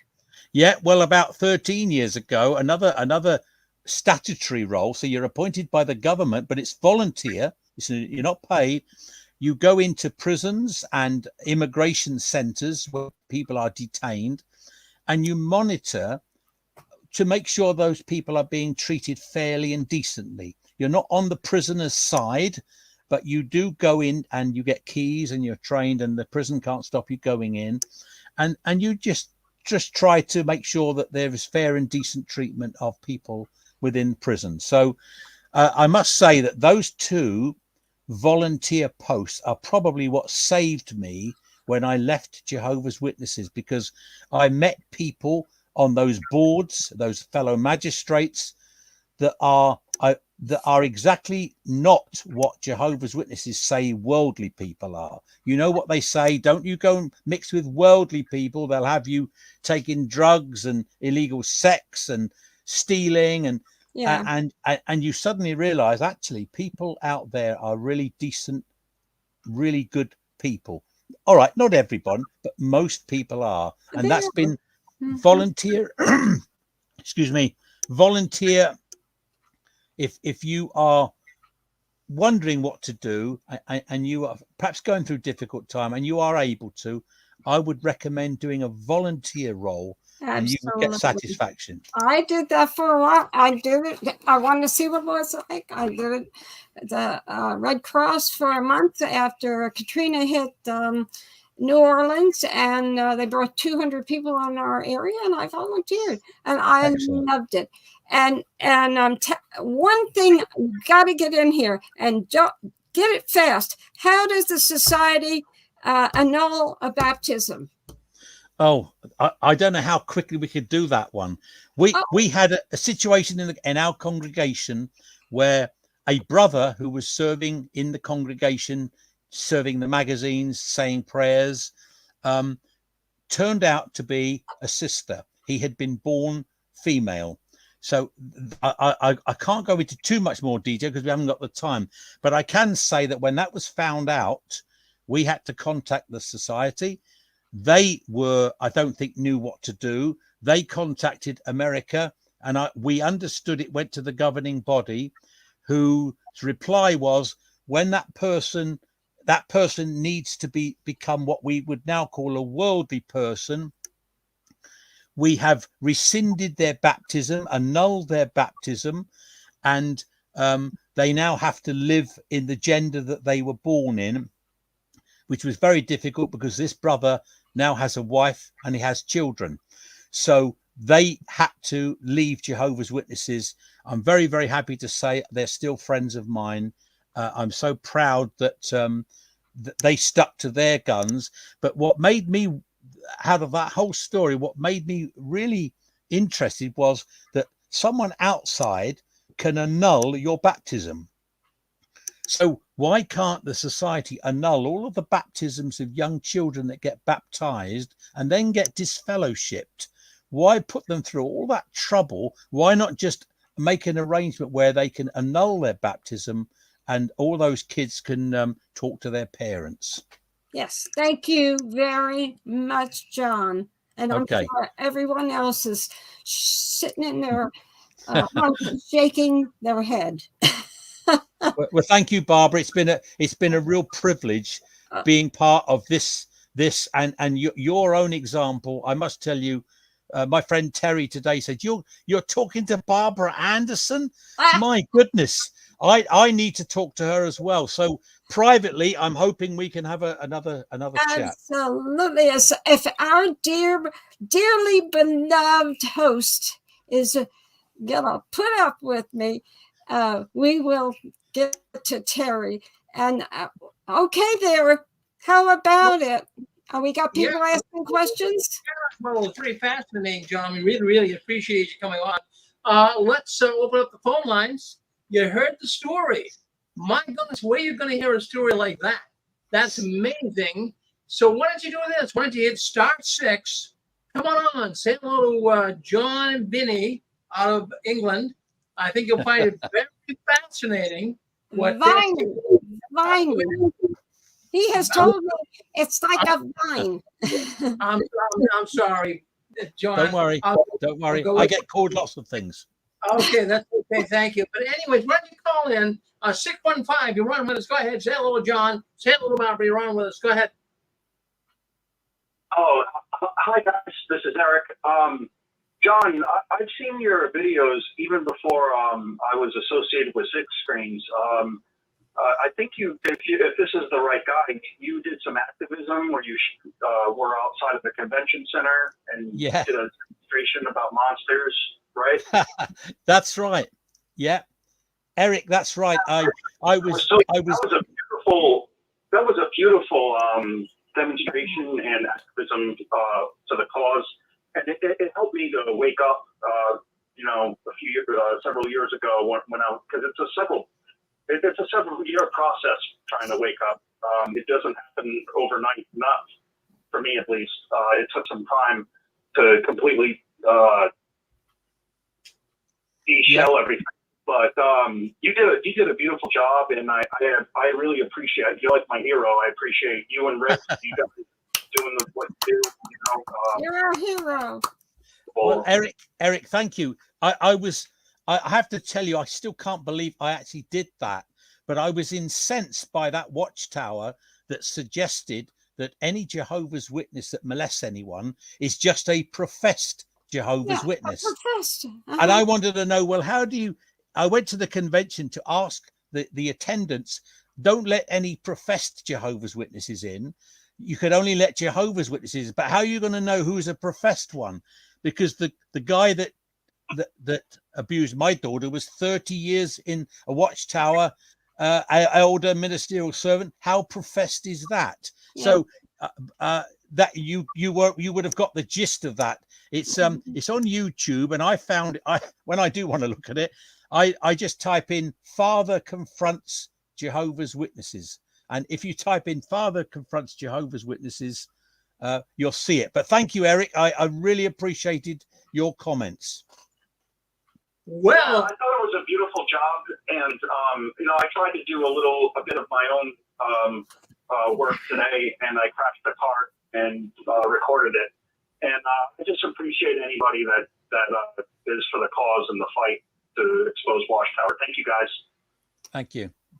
Well, we got 712 area code. 712, you're on with us. It looks like Nebraska, I believe. Go ahead. 712, you're on with us. Speak up.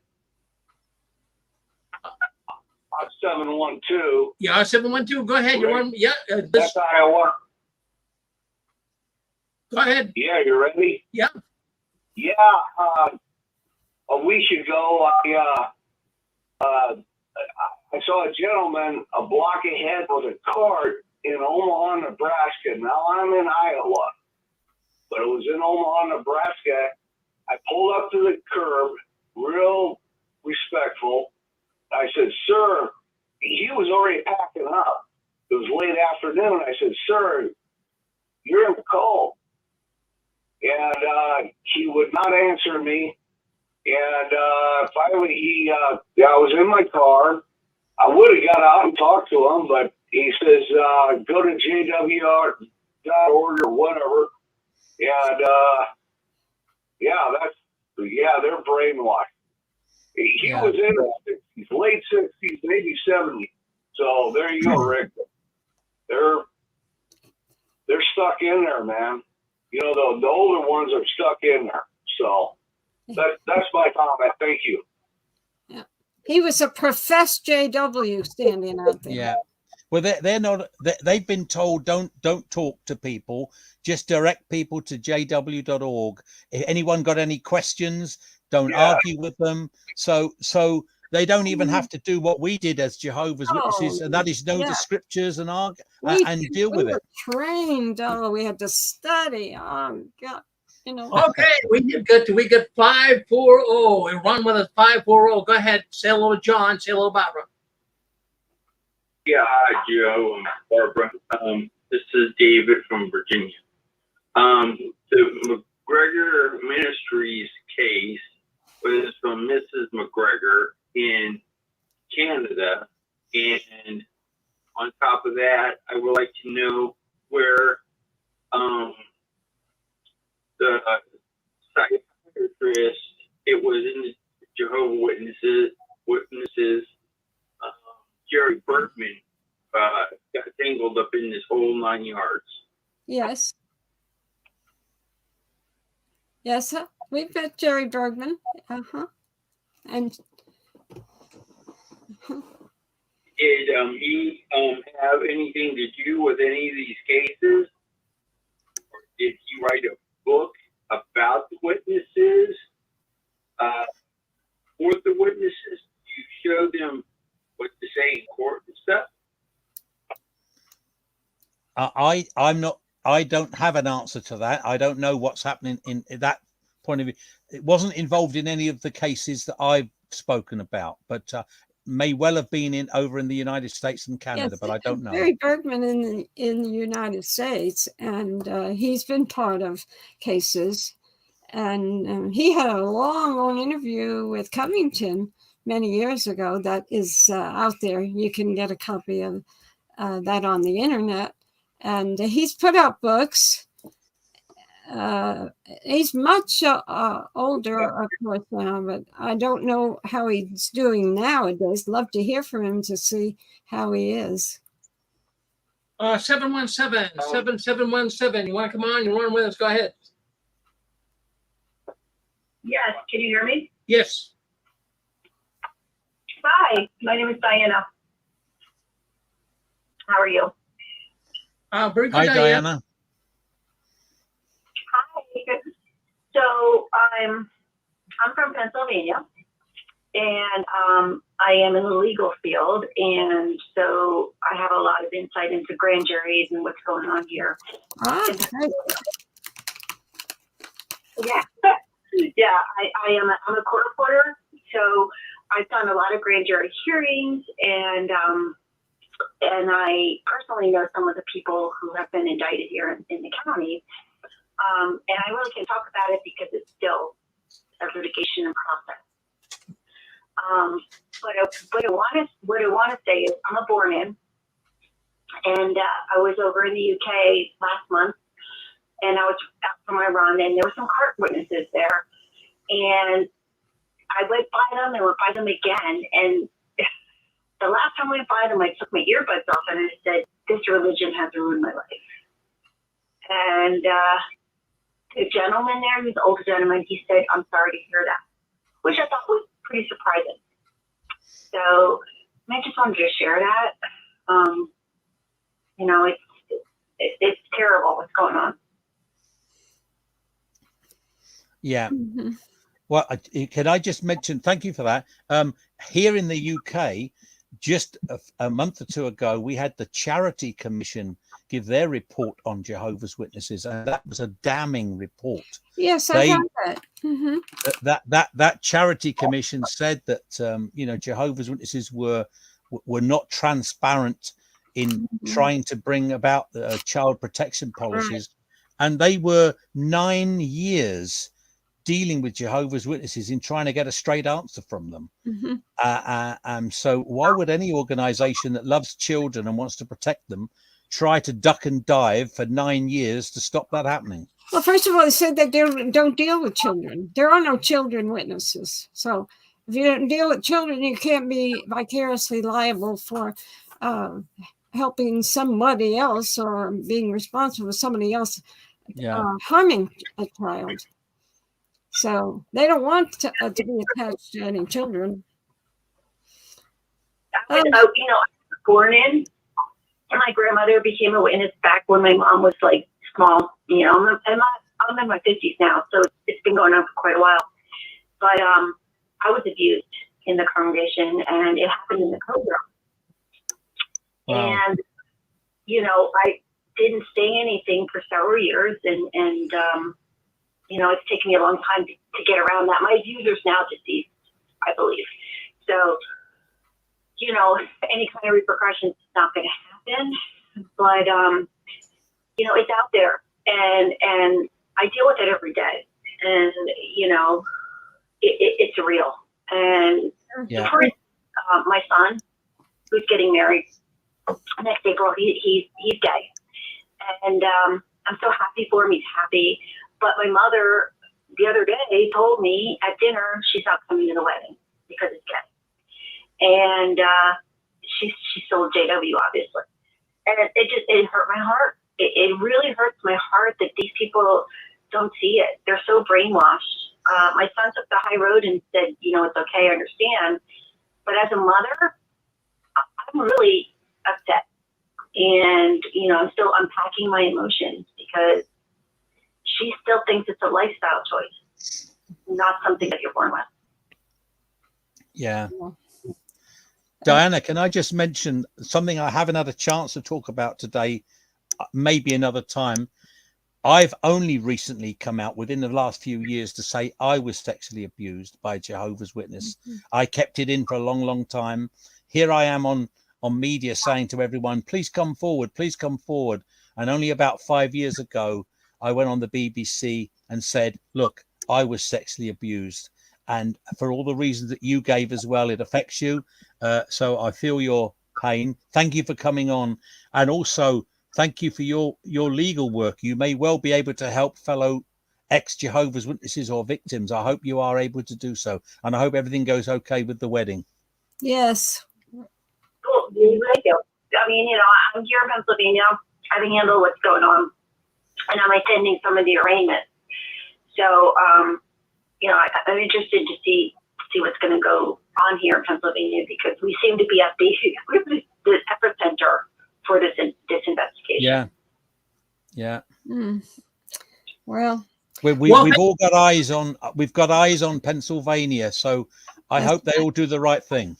I do too. Let's go one more call. We got one more call. We got 239. 239. You're on with us. Go ahead. Hey, hi, Barbara Anderson. Yes. I jumped in. Yeah, I wanted to add in because we all know about the protests that's going on Halloween, and I encourage everyone to contact the Nobel Committee about that. In Washington, D.C., right? Yes, that's it. I have very little information on that. I wish somebody would send me some. I'll put it out there. It's in D.C. And I'm sorry to interrupt, but I live 2 hours away from D.C. and I plan on going, so I can let you know. Please do that. Wow. I can't go myself. Well, I'll tell you what. If all goes well, I'll be down there. I'll be down there with our film crew. So if all goes well, I'll be there. I'll keep you posted, Barbara. Well, anyways, John Viney and Barbara Anderson. It was a very good program. You guys did wonderful tonight. So, John, I hope that we can get you back on again. You have so much to talk about. So maybe in the future, Barbara can do another program. That's fine. I can tell you some of my funny stories as an elder. Yes, we left some of the funny stories out. And they're good. I could have a whole program just on laughing. We could just laugh. Yeah. Excellent. Well, thank you both for coming on. We really appreciate it. And don't you ever give up. John, you get to bed. It's kind of late over there now. What time is it over in England? It's a quarter after 1 in the morning. Well, you get to bed early, and I want to thank you for coming on this late time. And Barbara did a great program tonight along with you, and thank you, Barbara, for putting it all together. We'll see you. My pleasure. It's a joy to do this and to talk to these folk. Just like John told me, he said, it is wonderful to talk to somebody who lived this and was part of this organization way back when. And, you know, we have a lot in common. So, and you too, Rick. I mean, you lived the same life we all did back in those early years. We're on the same age group, so we do the same things. But I'll tell you what, I was really impressed with tonight's call. John, you really made my night. Don't you ever change. You just keep saying John. We love you. It's wonderful. Thank you. All right, we'll see you. We'll see you guys. Thank you.